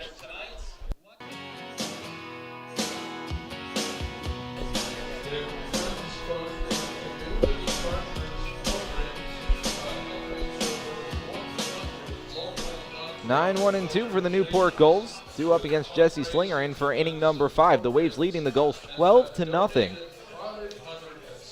Largest lead they've had all season against any team. Entering the ball game, leading the entire Southern Division in batting average, coming in with the .290 clip. The Gulls right behind them, batting .286. But it's been all Newport. The Gulls offense held in check with just 3 hits. It's been a steep decline for the batting average of the Gulls. Last 5 games, Newport has not been great. .222, 22 runs, 34 hits, 5 home runs. Long balls keep going, but a lot of them have been solo shots. Slinger back on the mound. First pitch is a fastball taken at the knees, but a little bit inside. 1 ball and no strikes. Gething's 0 for 1 on the night. A line out to right field. Slinger giving up just 3 hits in this game. Check swing, a tapper right back to the mound. Picks up the comebacker, tosses over to first. 1 away.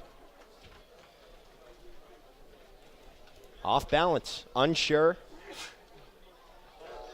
And that's what happens. You know, we've seen a lot of check swings, but there's a reason for them, and that's because Slinger has done such a good job mixing up his looks, mixing up his tempo. Keeping a lot of hitters on their front feet. Faces the top of the order. Tim Tawa, first pitch, a breaking ball, sits inside. 1 ball and no strikes. Tawa 0 for 2 on the night. Struck out back in the 3rd inning, grounded out to short to begin the 1st inning. Fastball pumped in and swung on and missed. 1-1.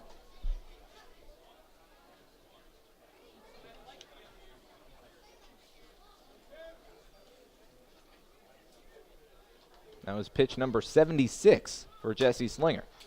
This one wasted away behind home plate. 1 ball and 2 strikes. Your math was just a couple seconds quicker. You know, I was trying to put the numbers together there. But it is, you know, you got to carry over the digit, and there's a lot going on there, adding 48 and 28 on the fly. Big swing and a miss from Tim Tawa, now 2 away. Thank you. I consider that one of my better qualities, my math skills.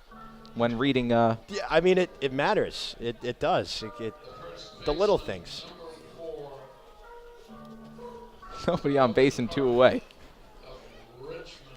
Jesse Slinger still looking for his first 1-2-3 inning. Retired the first 2 back in the 4th before walking 2 straight and getting the final out. Breaking ball catches the inner half for a strike. Logan Harley lays off.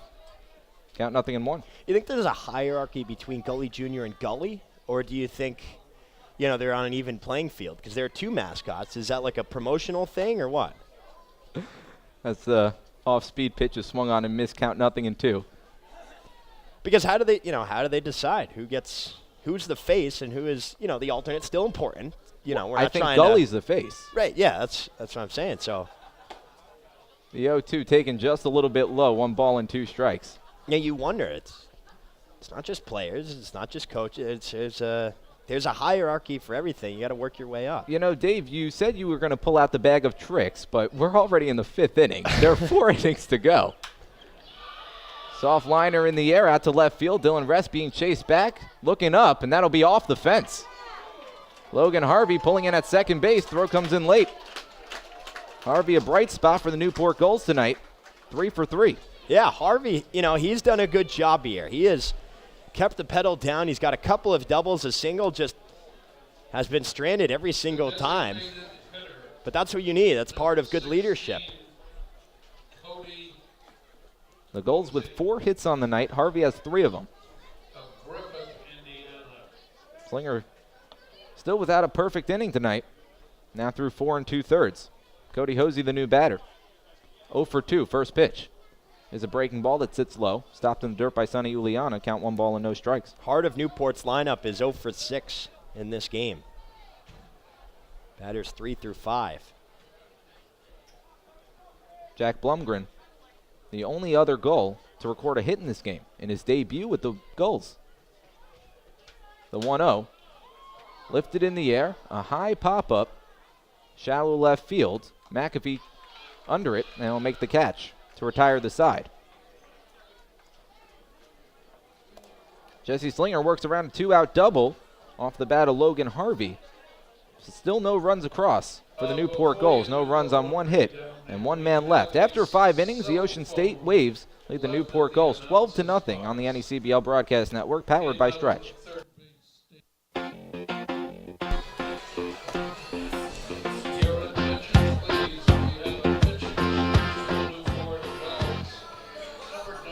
The Newport Gulls want what the Waves got right now, and that's a lot of runs. The Waves on top 12-0 over the home team Newport Gulls. Game number 4 of the Pell Bridge series. And it's been lopsided like this the first 3 games. Newport took the victory at Old Mountain Field 5-1 back on the 9th of June. Ocean State then took an 8-1 win in just 7 innings on the 21st of June. And then on June 29th, Ocean State played their first game here at Cardines Field, and they took the win 11-5, although that one was a bit close. Yeah, they picked up right where they left off in the 9th inning, putting up 5 runs in the top of the frame there in the last game, and they haven't missed a beat here against the Gulls. First pitch downstairs. Already into the windup. Another low pitch to Dylan Rest. 2 balls and no strikes. A new pitcher in for the Newport Gulls, Austin Michelle from South Hamilton, Massachusetts. No wins, no losses, 6.00 earned run average in 10 games. Big swing and a foul ball. 2 balls and 1 strike to Dylan Rest. Giving up 25 hits, walked 6, and struck out 22 and 18 innings pitched. His last outing came in that 9-7 win at Danbury. 1 inning, no hits, no runs. The 2-1 hit on the ground foul back behind home plate, 2-2. Boy, his strikeout to walk ratio is pretty darn good. 22 strikeouts, 6 walks. We'll see if he can keep it up here. Kirian came in with no walks, and he struggled to locate. But Michelle has been a guy his last few outings. He's been a bright spot for the bullpen, showing a lot of consistent rhythm and being able to spot up his pitches. Soft fly ball in the air, a flare into right field. Logan Harvey goes back, makes the catch, 1 away. And a quick out like that is just what you need when you come into the ball game. Able to get Rest to hit it off the inside part of the bat. Final stat line for Kirian, 2 innings, 5 runs on 5 hits, 3 of which were earned, 4 walks and a strikeout. Now in steps Sonny Uliana with nobody on base and 1 man out. Dylan Rest now 0 for 4. First pitch to Uliana, curveball. Uliana way out in front of that one. Count 0-1. Ocean State has scored in every single inning so far in this ball game. 1 in the first, 1 in the second, 5 in the third, 4 in the fourth, and 1 in the fifth. And the curveball bends in for a strike. Count 0-2. You look at the way they beat New Bedford, like we mentioned. Scoring in 5 innings in that game as well, just peppering the board. Slow chopper on the ground, foul down the third baseline. Count holds at 0-2. All the difference between this game and the New Bedford game is that the Waves are not only scoring efficiently and consistently, but they're scoring in bunches too. They're scoring a lot. Oh, yeah. They're scoring a lot. Yep, and that's the next step. You know, you score consistently, then you want to try and put a few more up per inning. Curveball bends in over the inner corner. Caught Sonny Uliano looking. Now 2 away. Yeah, nice strikeout. His 23rd of the year. Quick 2 outs here. Newport looking for its first 1-2-3 inning of the ball game. Michelle third on the team with those 23 strikeouts. Nobody on base with 2 away in the top of the 6th. First pitch taken inside to Liam MacArthur. He lays off 1 ball and no strikes. He was 3rd in wins for the Big Green up in Hanover, New Hampshire. First in ERA, 3.38 for Dartmouth. The 1-0 hit on the ground, a hard hit ball to the right side of the infield, picked up by Jack Gethings, goes to first in time. The first 1-2-3 inning for the Newport Gulls. And the first time the Ocean State Waves haven't plated a runner in an inning. Michelle Perfect in the top of the 6th. No runs, no hits, nobody left on base. After 5.5, the Waves still lead it 12-0 over the Newport Gulls. Stick around on the NECBL Broadcast Network, powered by Stretch. The Ocean State Waves lead the Newport Gulls 12-0 entering the home 6th inning. Jonah Karp and Dave Peck. Now we send it over to our field reporter, the third man of our broadcast crew, Joe DeLeon, for a look around the league. Joe? Thank you, Jonah. Right now we have one final game that completed. The Winnipesaukee Muskrats pulled out a win over the New Bedford Bay Sox 5-2 after 9 innings. And then as far as the games that are currently in progress, Keene Swamp Bats are holding a 3-2 tight lead over the Sanford Mainers. The Danbury Westerners are still struggling, 1-2 deficit against the Plymouth Pilgrims. And then finally, the Vermont Mountaineers are up big on the Valley Blue Sox by a score of 6-1 in the top of the 7th. Back to you. Thanks so much, Joe. Stevie Mangrum, Dylan Plew, Jason Gonzalez, all due up against Jesse Slinger. First pitch curveball taken for a strikeout, 0-1. And why not? Throw him back out there. Start off with a curveball and pick up right where he left off. Slinger now working noticeably faster. Pumps a fastball in there, blows one by Stevie Mangrum, 0-2. Mangrum has a leadoff man, 294. 17 at-bats, 2 home runs, 2 walks. And a big strike 3, swung on and missed. Stevie Mangrum now 0 for 3 on the night. 1 man out in the home 6th. 5th strikeout of the ball game for Slinger. What a good pitching name. Boy, what a name. And we talked about it early on, but Jesse Slinger, you knew he was going to be a hard-throwing righty. Not the hardest throwing righty that they have. A crafty righty. Well, certainly that. First pitch taken inside. Plew lays off, 1 ball and no strikes. Yeah, it's hard to come up with a better pitching name. The 1-0. Right down the middle, 1-1. They got Joe Kelly. Well, they do. That's only a good pitching name because there's a Joe Kelly for the Boston Red Sox. No, there's a reason. The 1-1. Hit on the ground foul to the right of home plate, 1-2. I mean, you say LeBron James is just a good basketball name because LeBron James is good at basketball. Well, yeah, but I don't think you'd want to be named LeBron James. No, I don't think you would either. A pitcher I don't think would want to be named Sandy Koufax. What if you're LeBron James' son? Do you want to be named LeBron James? That's the question. The 1-2, taken for a strike over the outer half. 2 straight strikeouts from Jesse Slinger, 2 away. You know, now we get into some personal stuff with the Jameses. You know, how do you kind of work out of your father's shadow if you're LeBron James Jr.? Well, you come up with your own game. LeBron not the best shooter. Maybe you take more of Steph Curry's game. Yeah.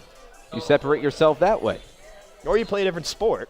Or you could play a different sport. But probably not. First pitch. Upstairs.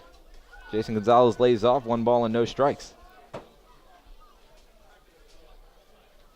Guardians faithful sticking around here. Still a good showing here in Newport, Rhode Island. Pop-up, back behind home plate. Sonny Uliana takes a look, circles under it, and he's not going to be able to make the catch. Bounces right on top of home plate. 1 ball, 1 strike count to Jason Gonzalez. Yeah, he's having a hard time right off the bat, but he kind of stumbled over his mask that was lying on the dirt. Probably didn't make that much of a difference, but that's scary for ankles.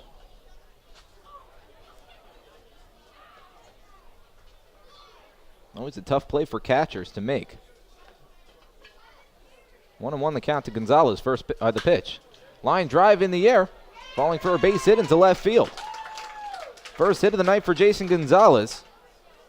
Now 1 for 2 on the evening. And Jesse Slinger still without a 1-2-3 inning. Nice job extending it. That's his 3rd hit of the season. But he's been on a couple of times here. It's the 2nd time he's extended an inning. That brings up Jack Blumgren. 1 for 1 on the evening. A single in the 2nd inning. A walk in the 4th inning. Gulls still looking for their first run of the game. Breaking ball in there for a strike. Count 0-1. Hey, you come in here a month after the season starts, and the first thing you want to do, earn the respect of your teammates. Blumgren come in here. He's looked good at short and on a couple times early. Behind the count, 0-2. Arguably the most important thing for confidence. Runner on first base with 2 away in the bottom of the 6th inning. A 12-0 Waves lead over the Newport Gulls. Slinger checks the runner at first. Sets at the letters. Here's the pitch. Cut on and missed at a pitch in the dirt. That's strike 3. Sonny Uliana comes up throwing, throws over to first in time, and that retires the side. 3 strikeouts in the inning for Jesse Slinger in the home 6th. He's rolling, so are the Waves on top 12-0. We'll be right back on the NECBL Broadcast Network, powered by Stretch.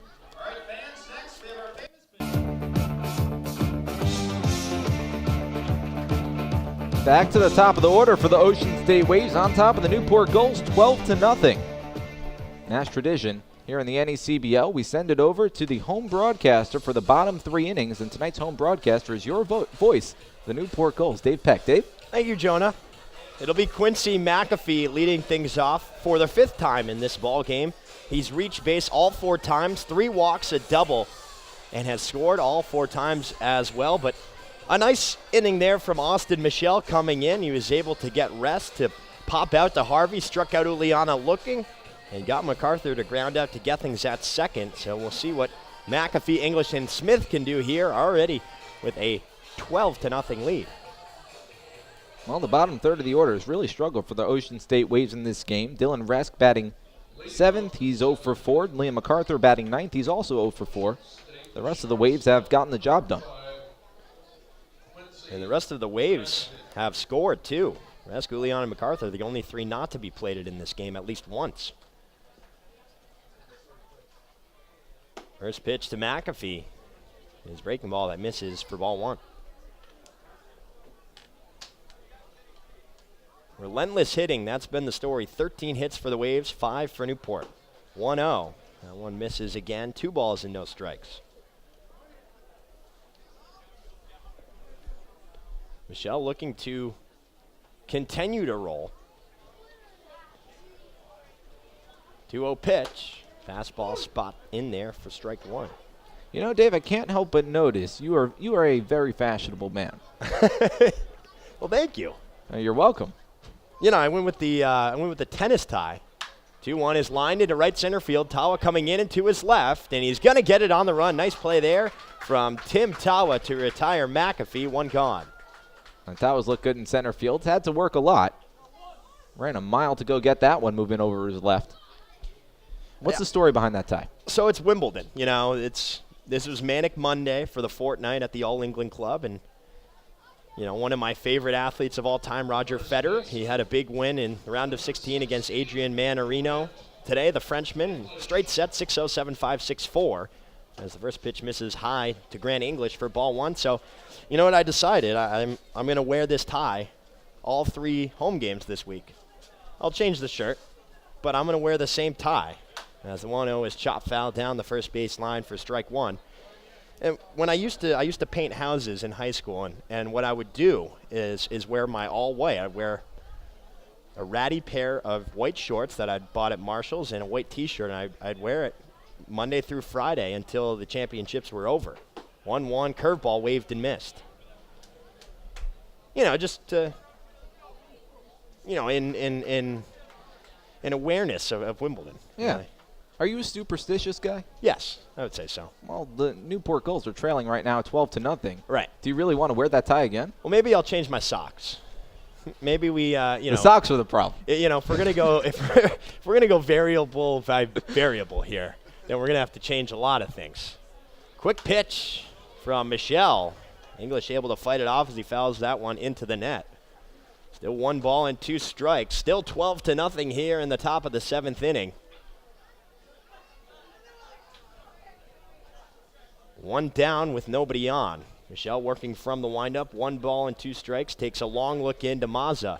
Leg kick and the delivery. Curveball swung on and missed for strike 3. Nice pitch there from Michelle to K up English. It's his 2nd strikeout of the night, and they're 2 down. Boy, Michelle has looked awesome since taking the mound. Really the only bright spot for the Newport Gulls pitching tonight. Retired the first 5 he's faced. And with the exit of Milbauer, this is a very good sign. Michelle was the 2017 Futures League Pitcher of the Year.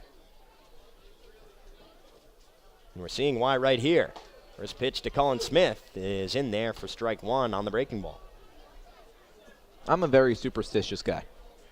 So you're going to be wearing that tie and the jacket. The elbow pads are a really nice touch there. 0-1 curveball foul to the backstop, 0-2. Thank you. It's very old-fashioned. My grandfather bought me this jacket. That's a nice jacket. That's a sharp one. I do like it. It's very sporty. I've been kind of rotating between 2. The other one's at the dry cleaners. They actually lied to me. They said it was going to be ready for the game, but, that's fine. I'm sure they had a lot going on and stuff, but, we'll go to the blue and maybe go to the gray on Wednesday. We'll see. Here's the 0-2 pitch. Curveball, that one missing just a little low. Nice take there from Smith. Smith flew out to Plew and left and had the sac fly. Reached on the error from Harvey, ended up scoring, and then singled his last time up. Nobody on, 2 outs. Here's the 1-2 pitch. Fastball misses high. You into tennis at all? Big Federer, maybe a Nadal guy? No, I'm not really a tennis guy. Okay. You'll watch the championship, though, on Sunday, perhaps. Maybe not. We'll see if there's a game. Here's the 2-2 pitch. Curveball skips in the dirt all the way to the backstop, so a full count coming here to Colin Smith. It is the World Cup. I got to say, I haven't watched a match yet in the World Cup, which, that'll turn some heads. It's not something I'm proud of saying, but it's something I said nonetheless, and I have to own up to it. 3-2, curveball chopped right side. Second baseman Gethings gloves it, wings it to first for 1-2-3 inning. 2nd consecutive for Michelle. He has been sharp, but the offense needs to get going. It's 12-0 as we head to the bottom of the 7th inning, and we will keep it right here and swing it over to Don O'Hanley for the singing of "Take Me Out to the Ball Game," as is tradition for the 7th inning stretch. Hear it. Take me out to the ball game.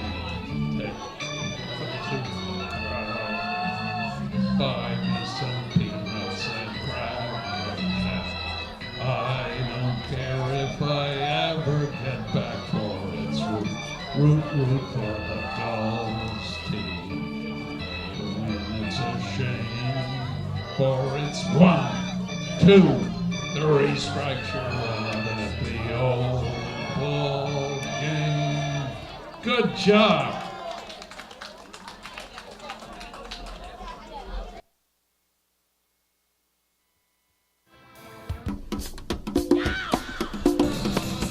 Number 20. Bottom of the 7th inning here at Cardines Field. Dave Peck alongside Newport Gulls scorekeeper Andre Olivier, Jonah Karp, the voice of the Ocean State Waves, and Newport Gulls field reporter Joe DeLeon. It's been all Ocean State here, and a large part because of Jesse Slinger. His final stat line as we have a new pitcher on the mound. 6 innings, 5 hits, no runs, 2 walks, and 7 strikeouts. Yeah, Slinger was nothing short of phenomenal. Graham Seitz, the new pitcher in. Making his 8th appearance of the season for Ocean State. It's been sort of a struggle for Graham Seitz through 9 innings pitched thus far. An ERA of an even 8, 9 strikeouts. Strikeouts have been pretty easy to come by for Seitz, who has a lot in his arsenal, but sits around mid-80s with his fastball. Has trouble locating that sometimes. 6 walks on the season for Graham Seitz. has yet to face Newport. Well, we'll see what the Gulls can do here. Finally into the bullpen. Not that they forced it. Certainly just a pitch count thing. And Slinger is in a very comfortable spot to pick up the win. Leading 12-0 here. Newport held off the scoreboard. They really haven't had many opportunities at all. 0 runners have reached third base for the Gulls, and we're in the bottom of the 7th. It'll be Mazza, Gethings, and Tawa. So the first pitch catches the lower part of the zone for strike 1. And Mazza looked back there at James Dion. He didn't like the call. 0-1 pitch, sharp line drive, hooking foul down the third base line. Well, when it's a 12-0 game in the 7th inning, sometimes strike zones widen. Yeah, you bring up a great point, and arguing balls and strikes or giving looks. You're down a big margin. That's not gonna make or break the game. As this one is hit off the end of the bat, roller towards the second baseman Smith, gloves it, throws it to first, one gone. So Seitz comes in and retires his first batter, Mazza. And will now face Jack Gethings. Gethings 0 for 2 on the evening. He's flown out to MacArthur in right field and had that check swing ground out to Slinger back in the 5th. First pitch catches the inside corner for strike 1. Graham Seitz from Reston, Virginia. Speaking of basketball, Reston, Virginia is the hometown. 0-1, nice pitch on the outside corner, taken for strike 2. As we build some suspense. Of Grant Hill. Really? Yeah. Okay. There we go. Little fact here and there. Keep you informed. Here's the 0-2 pitch. Breaking ball misses low. Nice job laying off from Gethings. Here to entertain and inform. Seitz working from the windup. Here's the 1-2 pitch. Fastball misses high. Graham Seitz was born on August 1st, which is the last game of the regular season. And it's also 2 days before Tom Brady's birthday, August 3rd. My birthday's August 2nd. Here's the 2-2. Breaking ball just misses outside, so Gethings has worked himself a full count.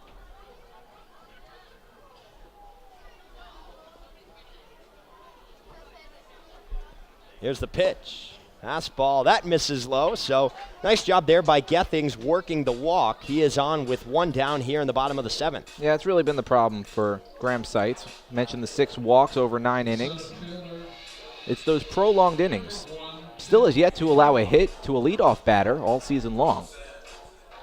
And the first out, second out usually, pretty easy to come by for Seitz. It's those prolonged innings. That'll flip the order. Here's Tim Tawa. Swings at the first pitch. Line drive just out of the reach of a diving Smith. It rolls into center field.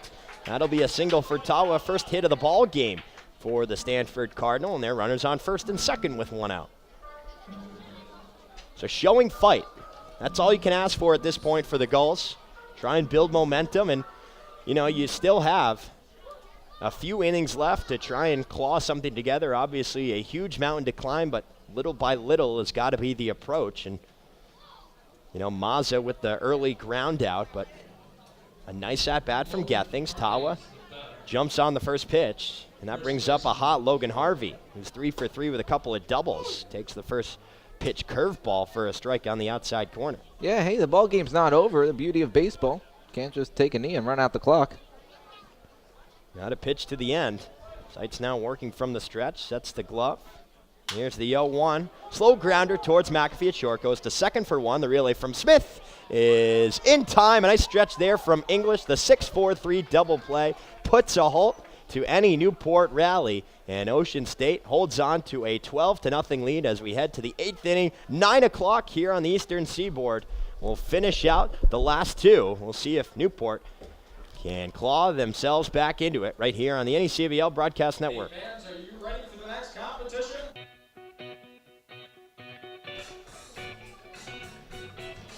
Getting right down to it here at Cardines Field. 12-0. Ocean State has been all over the scoreboard in this ball game, peppering it with run after run. 1 in the first, 1 in the second, 5 in the third, 4 in the fourth, 1 in the fifth.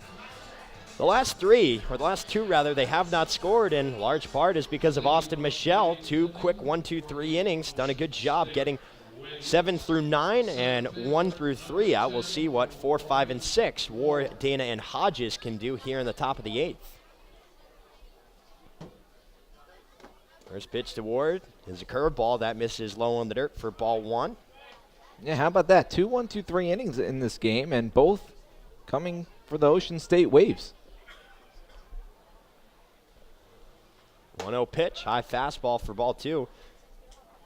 As inconsistent as Newport's offense has been, they've been extending innings at least one more than the minimum. So you give them credit there, but just 6 hits to the Waves 13.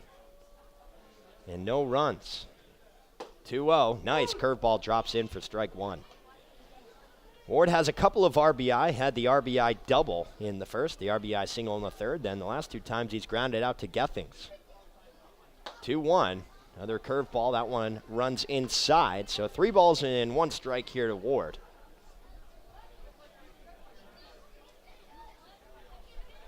Here's the pitch. That one lined into center field. Tawa going back to his right, and it's not going to get caught. It goes all the way to the fence. He's able to pick it up and throw it in to Blumgren, but it is a leadoff double there for Ryan Ward. That's the second time tonight Ryan Ward has hit a scorcher out to center field. The first one just inches away from a home run. And this one, just another one that, man, that was hard hit. And Tawa was playing inward. It looked for a moment that maybe it would have a beat. It would have been a spectacular catch, as you see there, going all the way to the fence, but he realizes that he's going to run out of room, so he can't really keep going, and that's what allowed Ward to be there safely with a stand-up double. Here is Casey Dana. First pitch, breaking ball, misses low for ball 1. He struck out looking. After that, he had an RBI double, a walk and scored, and walked his last time up in the 5th. So the 1-2-3 inning streak for Michelle is over. He comes to the set, slide step, the 1-0. Curveball taken for strike 1. By the way, Dave, speaking of birthdays, our scorekeeper Andre's birthday is next Wednesday. Really? Yeah, it is. Turning 22 years old. Wow. I mean, that'll be a big day at the ballpark. We'll have certainly a shout out. Is that a home game? 1-1, hit up the ground on the middle, and that'll get into center field. And Ward will stop at third as the throw comes all the way into Mazza. It's over his head, but there will be no advance with a 12-0 lead. It will be a single, and runners will be on the corners here with nobody out. That was a late hold also by the third base coach. That was a courtesy hold. It was a courtesy hold. Ryan Ward was really digging for home plate, and I think he would have scored with a particularly high throw, but he almost threw his back out. He almost slipped there. I mean, the dew setting in here in Newport, a lot of moisture from the ocean. But regardless, runners on first and third. Still nobody out. Here is Garrett Hodges. First pitch changeup taken for strike 1. Hodges singled and scored in the second, had the 2-run home run in the third, and singled in the fourth. He's 3 for 4 tonight.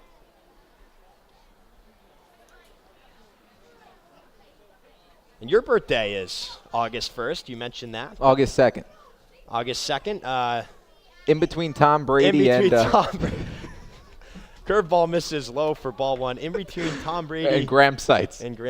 That's right. Yep. I don't think I share a birthday with anybody famous. Warren G. Harding died on August 2nd. Okay. That's about all I know. Here's the 1-1. That breaking ball swung on and missed for strike 2. I actually share a birthday with Danny Amendola. Oh, wow. And Jimmy Garoppolo. Oh, wow. Yep. So two Patriots legends. Yes, 2 ex-Patriots that I would always tweet at to try and get a retweet on my birthday as that curveball runs high for ball 2. 12-0 here, top of the 8th inning. Ward on third, Dana on first. 2 balls and 2 strikes to Hodges. I never got a response from either of them, though. I did tell him to come to a Gulls game. 2-2 pitch. Nice curveball in the dirt, swung on and missed for strike 3. Or out number 1. That's the 3rd strikeout of the ball game for Michelle. I think it's less likely now that neither of them are on the Patriots. Well, that, and also because Danny Amendola and Olivia Culpo broke up. That was the Rhode Island connection. She was from a little bit north of here, And, you know, I figured he lived in Rhode Island, a little bit near Pawcatucket.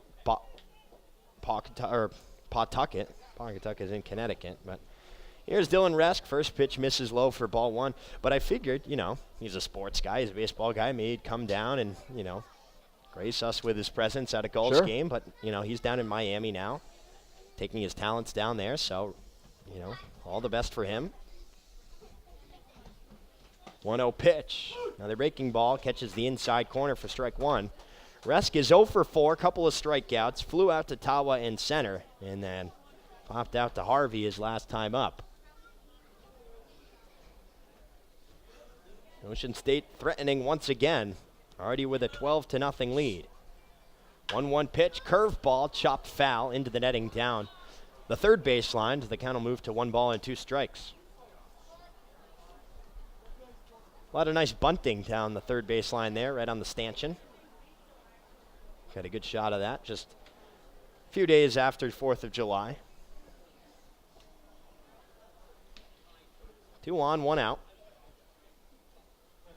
1-2, hit on the ground, same side, foul.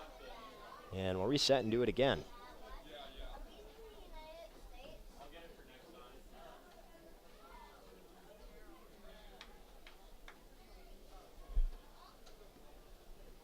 Just things not going Newport's way in this ball game.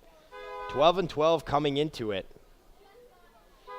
Ocean State 12-11.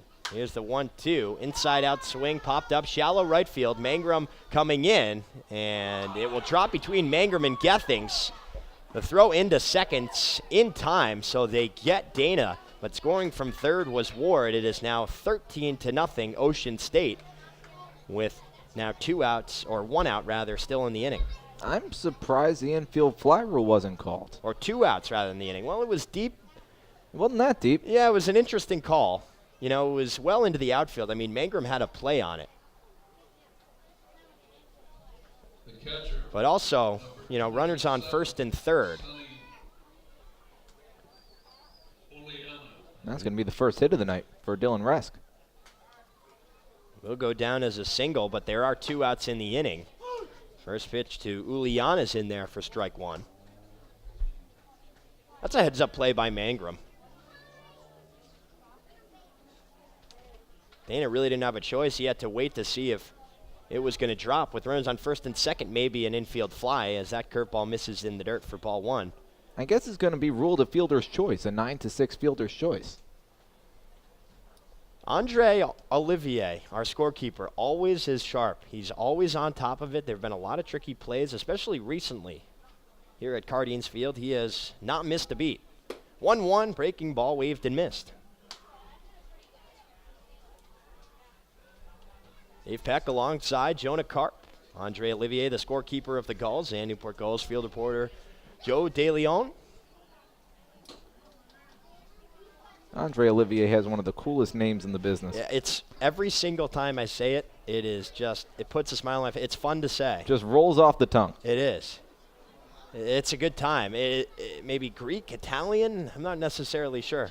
French. It's French. Of course, the R is silent. Here's the 1-2 pitch. One hopper towards Gethings. Is able to glove it and throw it to first to retire the side, but Ocean State does get one more off 3 hits. The RBI from Resk makes it 13-0 as we head to the bottom of the 8th inning right here on the NECBL Broadcast Network.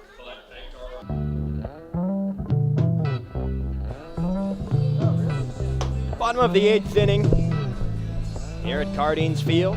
Hosey, Mangrum, and Plough due up. Graham Sight still out on the hill, so when Mangrum is up, we'll have a Virginia Tech all Hokie matchup. Keep an eye on the facial expression, see if, a smile is granted to either. Down 12, you don't suspect it's going to come from Mangrum. Is that usually advantage pitcher or advantage batter? I would say because the pitcher knows the batter's cold zones, his hot zones, but the batter knows what the pitcher has in his arsenal. That's a good question. I would say it's advantage batter. That's what I'm going to go with. I think it's harder to pick up if you know a guy, especially early on in the season. You may be seeing him a lot. and you haven't started playing other opponents. First pitch misses low to Hosey for ball 1. You know, you figure out the movement on the pitch, see him enough. 1-0, misses low again. 2 balls and no strikes. Hosey 0 for 3, struck out looking, grounded out to Dana at third, and popped out to McAfee at short. 2-0 pitch, check swing, foul to the backstop.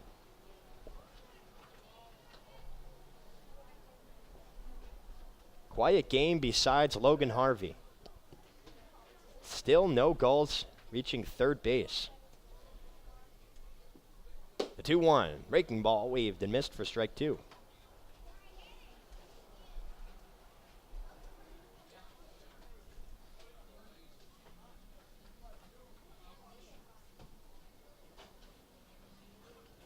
Sights, winds, and deals the 2-2.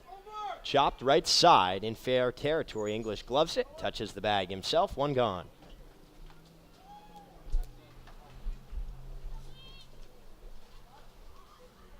Okay, now we have our Hokie matchup. So here we Duel go. of the Hokies. This is the matchup that we were anticipating here. Mangrum this past season at Virginia Tech, 44 games, 233 average, 31 hits, 20 runs, 6 doubles, 7 home runs. That was tied for second. First pitch, check swing. They looked down to Dave Bailey at first, and he went around for strike 1. I saw no smile on the face of Graham Seitz. I saw no smile on the face of Mangrum. Here's the 0-1 pitch. Another breaking ball. That one catches the inside corner for strike 2. It's possible they don't like each other. That's possible. We have no idea what the relationship is. You know, you wear the same hat. You work as hard as you can to get the win. We can only speculate from here. 0-2 pitch. Fastball misses outside. Either that or remind me not to play poker against Graham Seitz. Here's the 1-2 pitch. That curveball bounces 58 feet, even things up at 2-2. Actually, you know, watching the interviews on field earlier in this game, Mangrum came up when our field reporter Dan Byford was doing one of the interviews, and he was able to stare at Dan with a straight face the entire time. 2-2 curveball misses low for ball 3.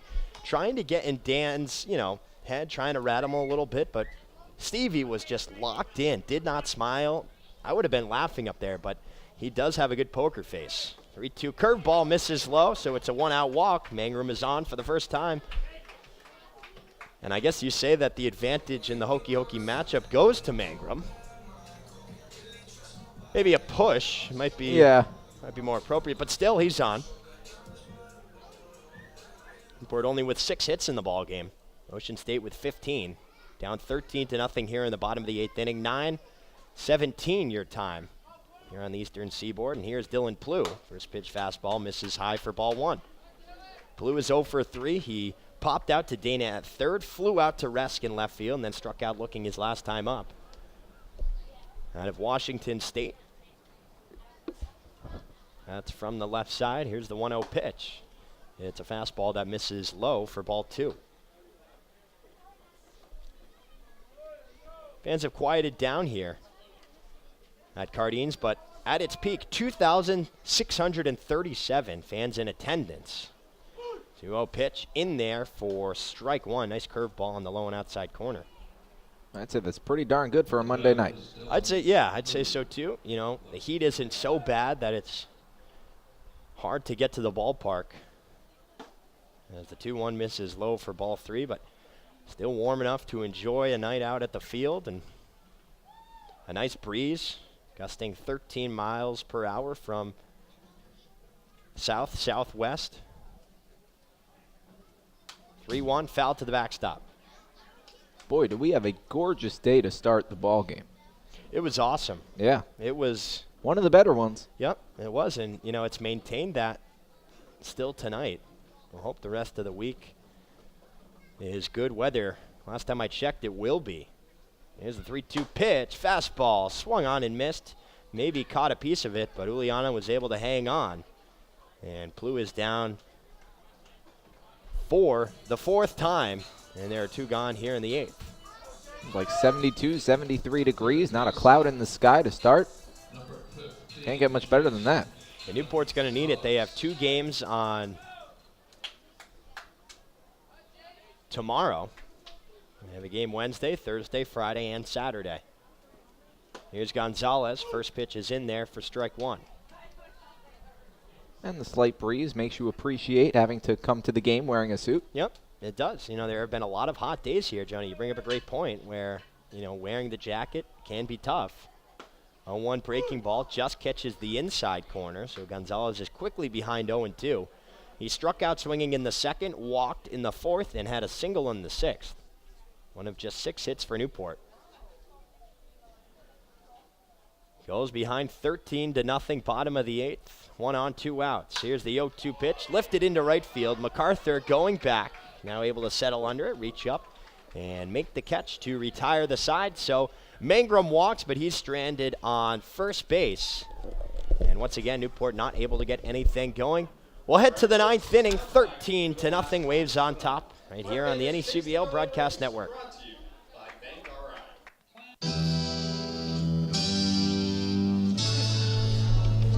We'll head to the 9th inning here. A blowout. Waves on top, 13-0. Not the way the Gulls wanted it to go with Jake Eater on the hill, but he struggled the game that he was in. And really, it was Ocean State that jumped all over him. 3 innings, 8 hits, 7 runs, all of which were earned, 1 walk and 3 strikeouts. We have a pitching change here for the Gulls. It'll be Mike McCaffrey out of Wesleyan. First pitch to MacArthur, misses high for ball 1. So far on the NECBL season, McCaffrey, 6 games, 11.17 ERA. 1-0, line foul down the third base line, 1-1. In 9 2/3, he's given up 13 hits, walked 9, and struck out 5. He did lead the NESCAC in strikeouts with 57 this past spring. 1-1, rolled over, right side. Easy hop for Gethings at second. Flips it to first, 1 gone. So nice start there for McCaffrey. Get to the final stat line for Michelle. He was good. 3 innings, 2 hits, 1 run. It was earned. No walks and 3 strikeouts. Ran into a little bit of trouble in the 8th, but was able to work around it for the most part. The shortstop, number 5. McCaffrey, the 4th Newport pitcher to take the mound as he spikes a curveball there for ball 1 to McAfee. Dave, can I just say how much I love the music here at Guardians Field? Thank you. You're welcome. Both on the broadcast and in the stadium. You played a Yardbird song. Yeah, I did. And, you know, I got to give a shout out to my dad. Here's the 1-0.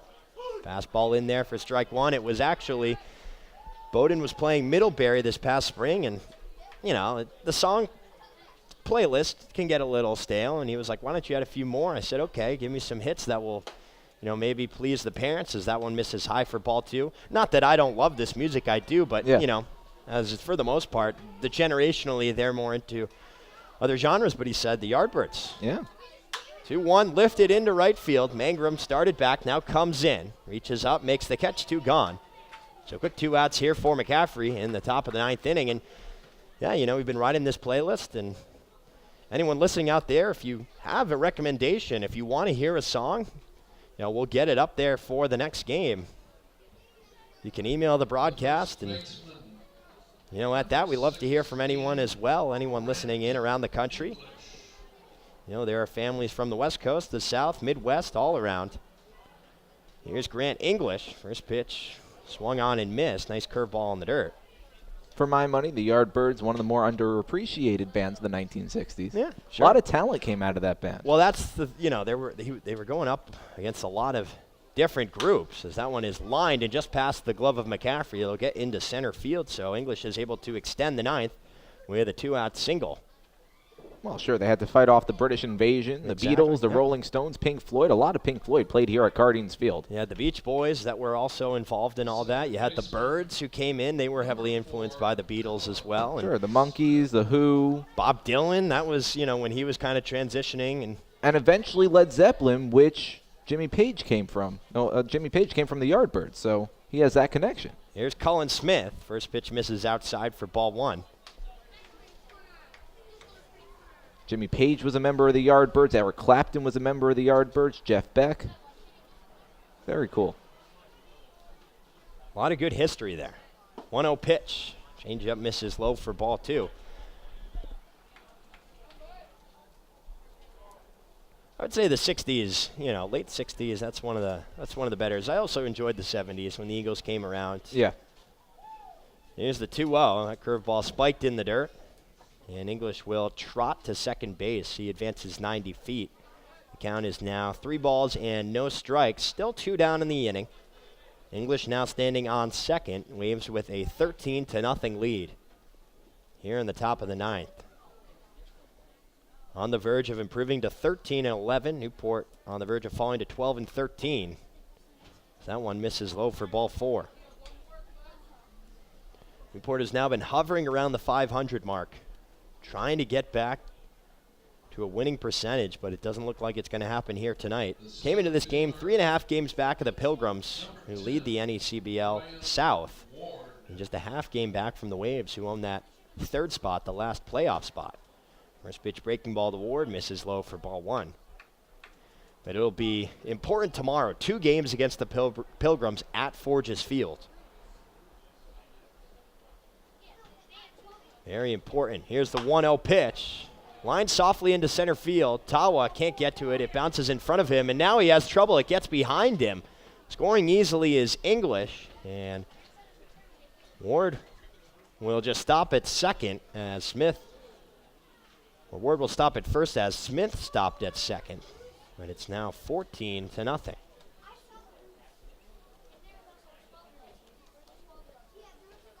Newport just can't catch a break here late in the ballgame. That is Ryan Ward's 4th hit. He's got 2 singles, 2 doubles, 3 RBI, and 2 runs scored. First pitch to Casey Dana misses low.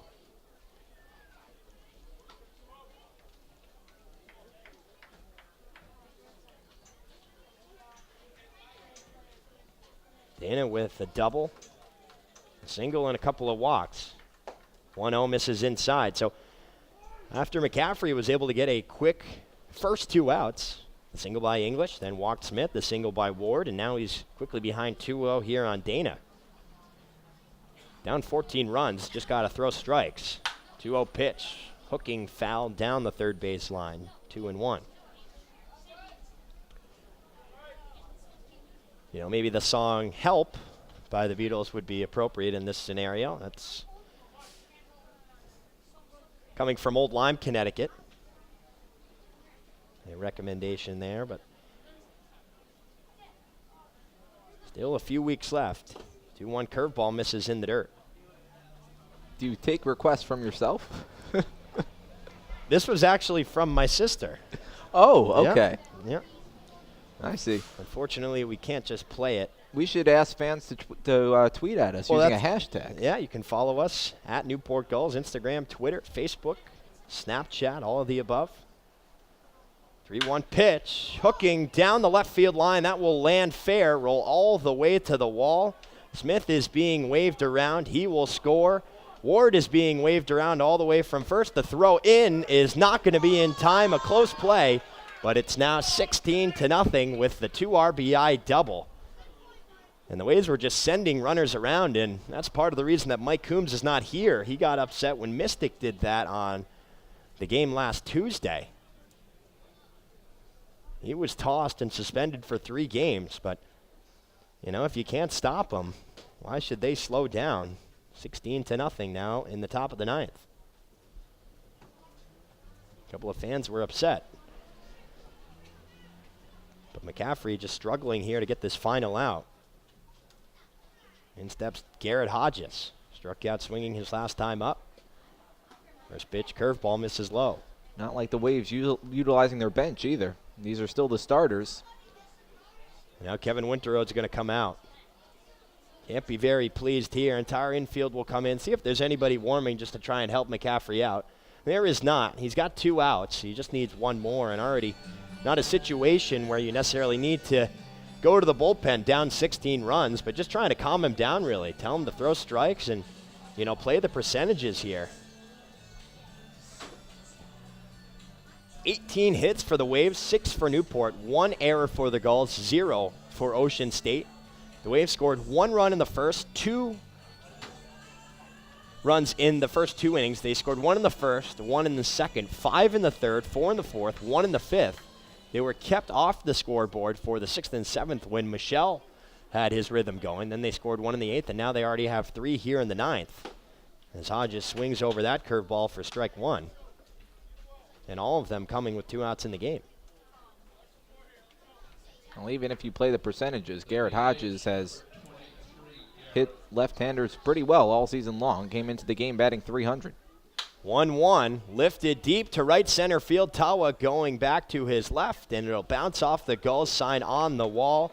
Dana will score. The throw into second is in time. Nice throw there from Tawa to get Hodges and retire the side, but the run will count. It is now 17-0. Ocean State, and Newport will have one last chance, but certainly a tall mountain to climb in the bottom of the 9th inning. We'll be right back.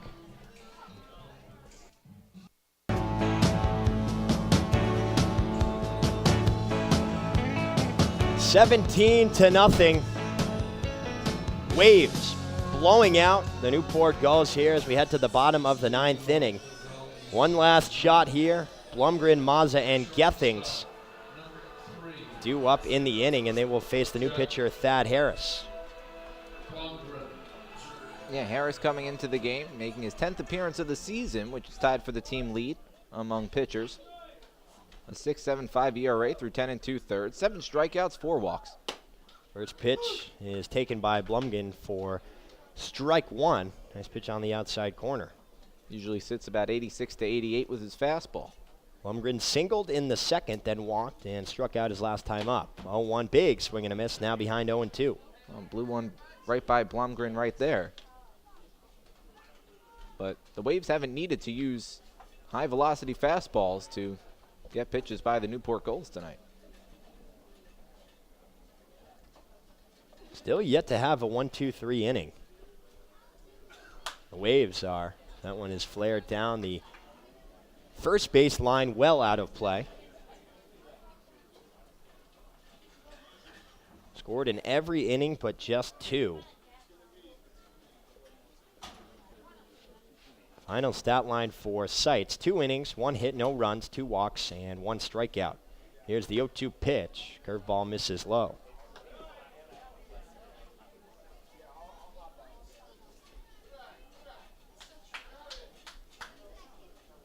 This is just not an ideal game for Newport as the curveball misses outside for ball 2. Really just especially considering the road ahead for the Gulls. I mean, they face the Pilgrims for 2 games tomorrow. Plymouth in first place in the South. Then they host Sanford on Wednesday. 2-2 misses low again, so Blumgren has worked a full count. And they head up to Keene on Thursday at Alumni Field. The Waves will be back here at Cardines on Friday, July 13th, and then Newport will head to Danbury on Saturday. 3-2 pitch, hit far down the right field line, but foul on top of the warehouse. Safe to say that by the end of this week, maybe it's too much to say, but by the end of this week, Newport will have a good sense of where they're at in the standings, and 2, where they're at mentally with the remainder of this season. 3-2, line down the right field line, and that will get foul on top of the warehouse again. So a nice fight here from Blumgren. Not only the remainder of this season, but the remainder of this team. You know, it's a Gulls team historically that's not used to being in this situation. They missed the playoffs for the first time since moving here in 2001. 20-22 record last year, and things looked good at the start, but it's just been a struggle. The offense has cooled off, and pitching staff just hasn't been there. 3-2 from Harris. That one's lifted deep to right center field. MacArthur going back. It'll get all the way into the triangle. Blumgren rounding first. He will be on with a leadoff double here in the bottom of the 9th. Not a bad way to get an inning started, even if you're down by 17. So his second hit of the ball game, 3rd time he's been on base. That'll bring up John Mazza. Mazza flew out to Warden center, grounded out to McAfee at short. And also hit the ball on the ground to the second baseman Smith, his last time up.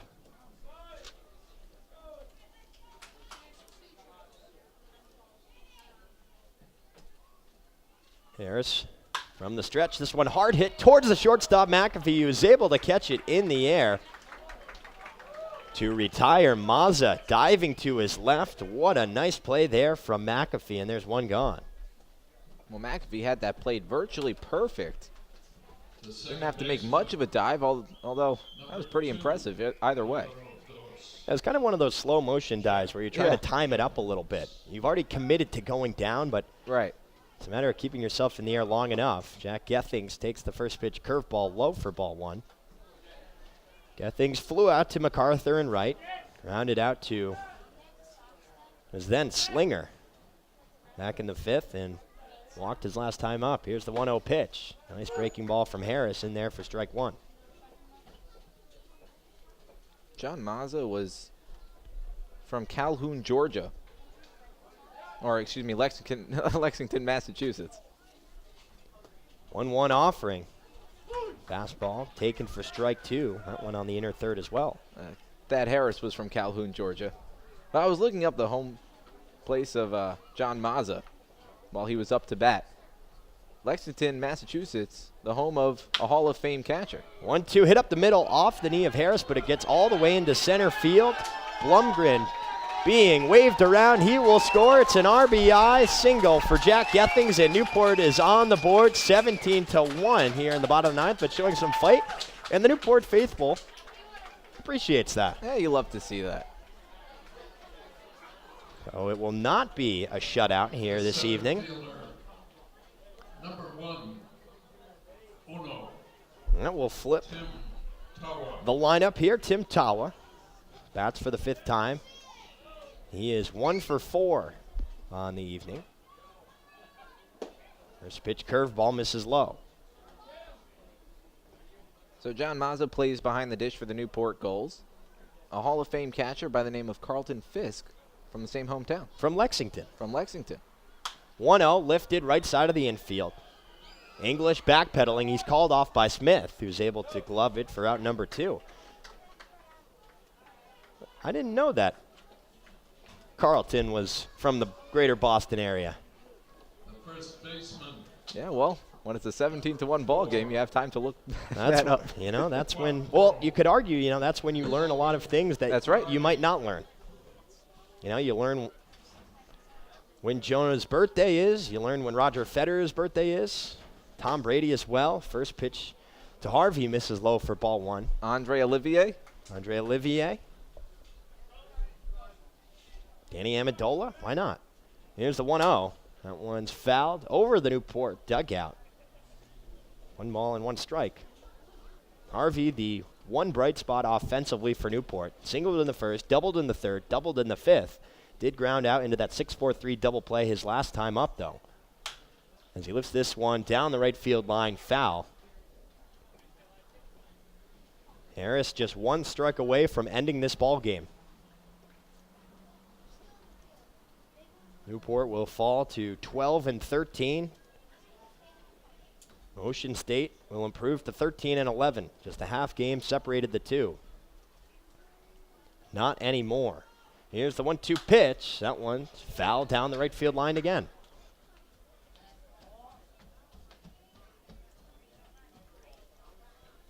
Newport glass must be closed. Harris comes to the set. I like kick. Here's the 1-2. One hopper towards the shortstop McAfee. Goes to second with it. Smith is there, and that will do it. Final score here at Cardines Field. Ocean State pours it on, 17-1. In 9 innings, Newport falls to 12-13. Below 500. Ocean State improves to 13-11. Don't go anywhere. We'll be right back with the full post-game report right here on the NECBL Broadcast Network.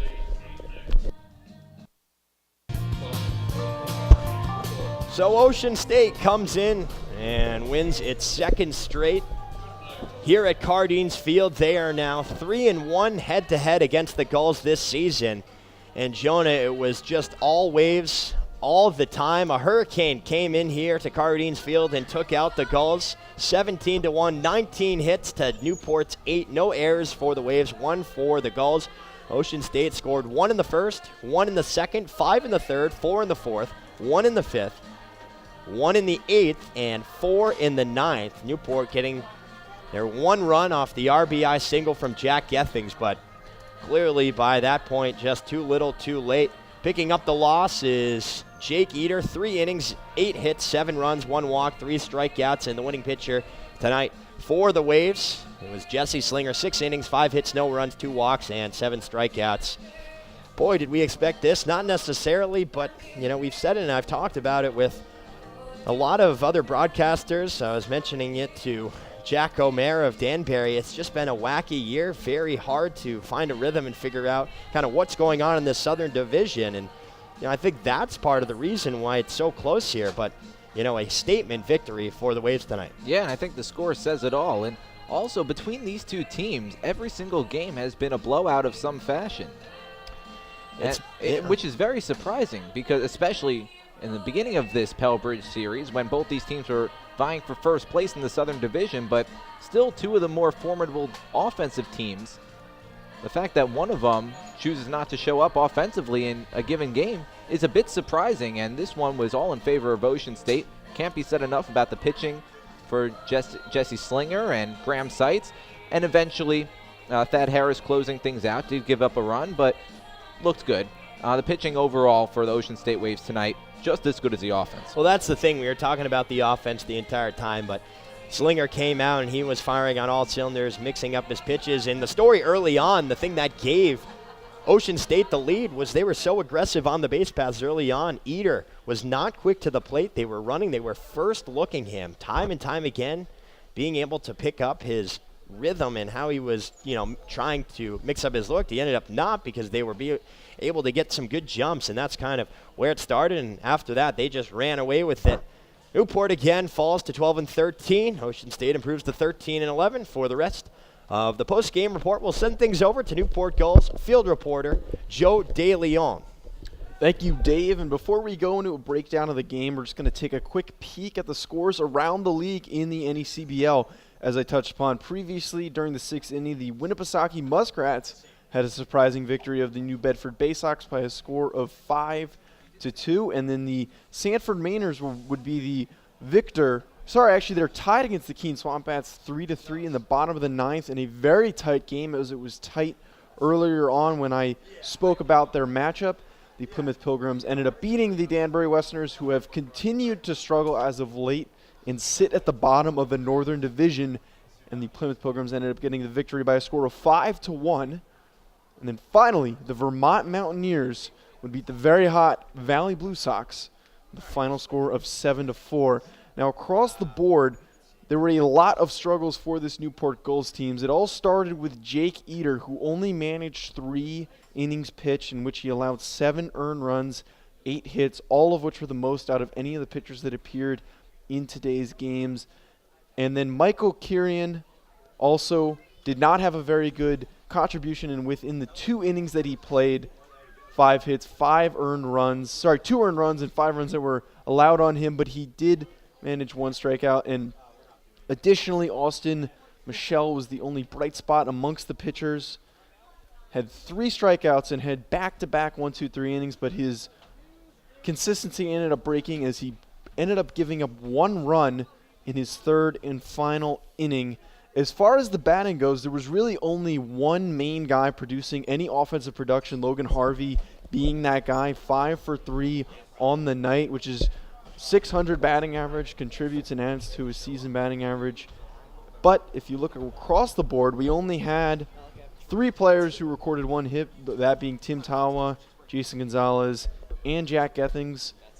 And Jack Gethings is the sole player to get the RBI with the RBI single in the bottom of the 9th that drove in Jack Blomgren. I messed that up in his interview. It's Jack Blomgren, who made his first appearance today with the Gulls, who actually had a very decent game, 3 at-bats, 2 hits, which is a pretty reasonable day to be coming into your first appearance. So I'm being joined by Dan Byford, and a lot of things that I touched upon and I said, and it seems like it's a continuously reoccurring theme with the Gulls, is the pitching. What do they need to do going forward in order to make some bigger strides? So, yeah, the pitching obviously wasn't terrific in a game that it was 17-0. And, yeah, there were some issues early on, with they were able to run all over Jake Eater earlier in this game. But here's the thing. When your offense isn't there either, doesn't matter if you give up 17 runs or if you give up 1 run, you're going to lose. Yeah, and I'm sure that part of it could be attributed to the offensive woes, that it's hard to have any momentum and any positivity when you're down 7-0 after 3 innings. And actually during the game, Dan gave me a very interesting point that I didn't even consider, and I thought it was very insightful, that it was basically that Eater has a very slow windup. He takes about 1.3 seconds, which is roughly how long it was taking for him to get his pitch off, which led to a lot of stolen bases. Is there anything that you'd like to add upon that point? Yeah, I mean, it's just that was how they got the early lead in the ballgame. Now, it turned out that it didn't matter after they got the second run. The next 15 didn't really matter today for Ocean State, but that second run came in the second inning on an RBI groundout that happened because the runners stole not only second but third as well. Do you think that all these early steals might have contributed to it, and it potentially could have, as we send things down to our play-by-play announcer, Dave Peck?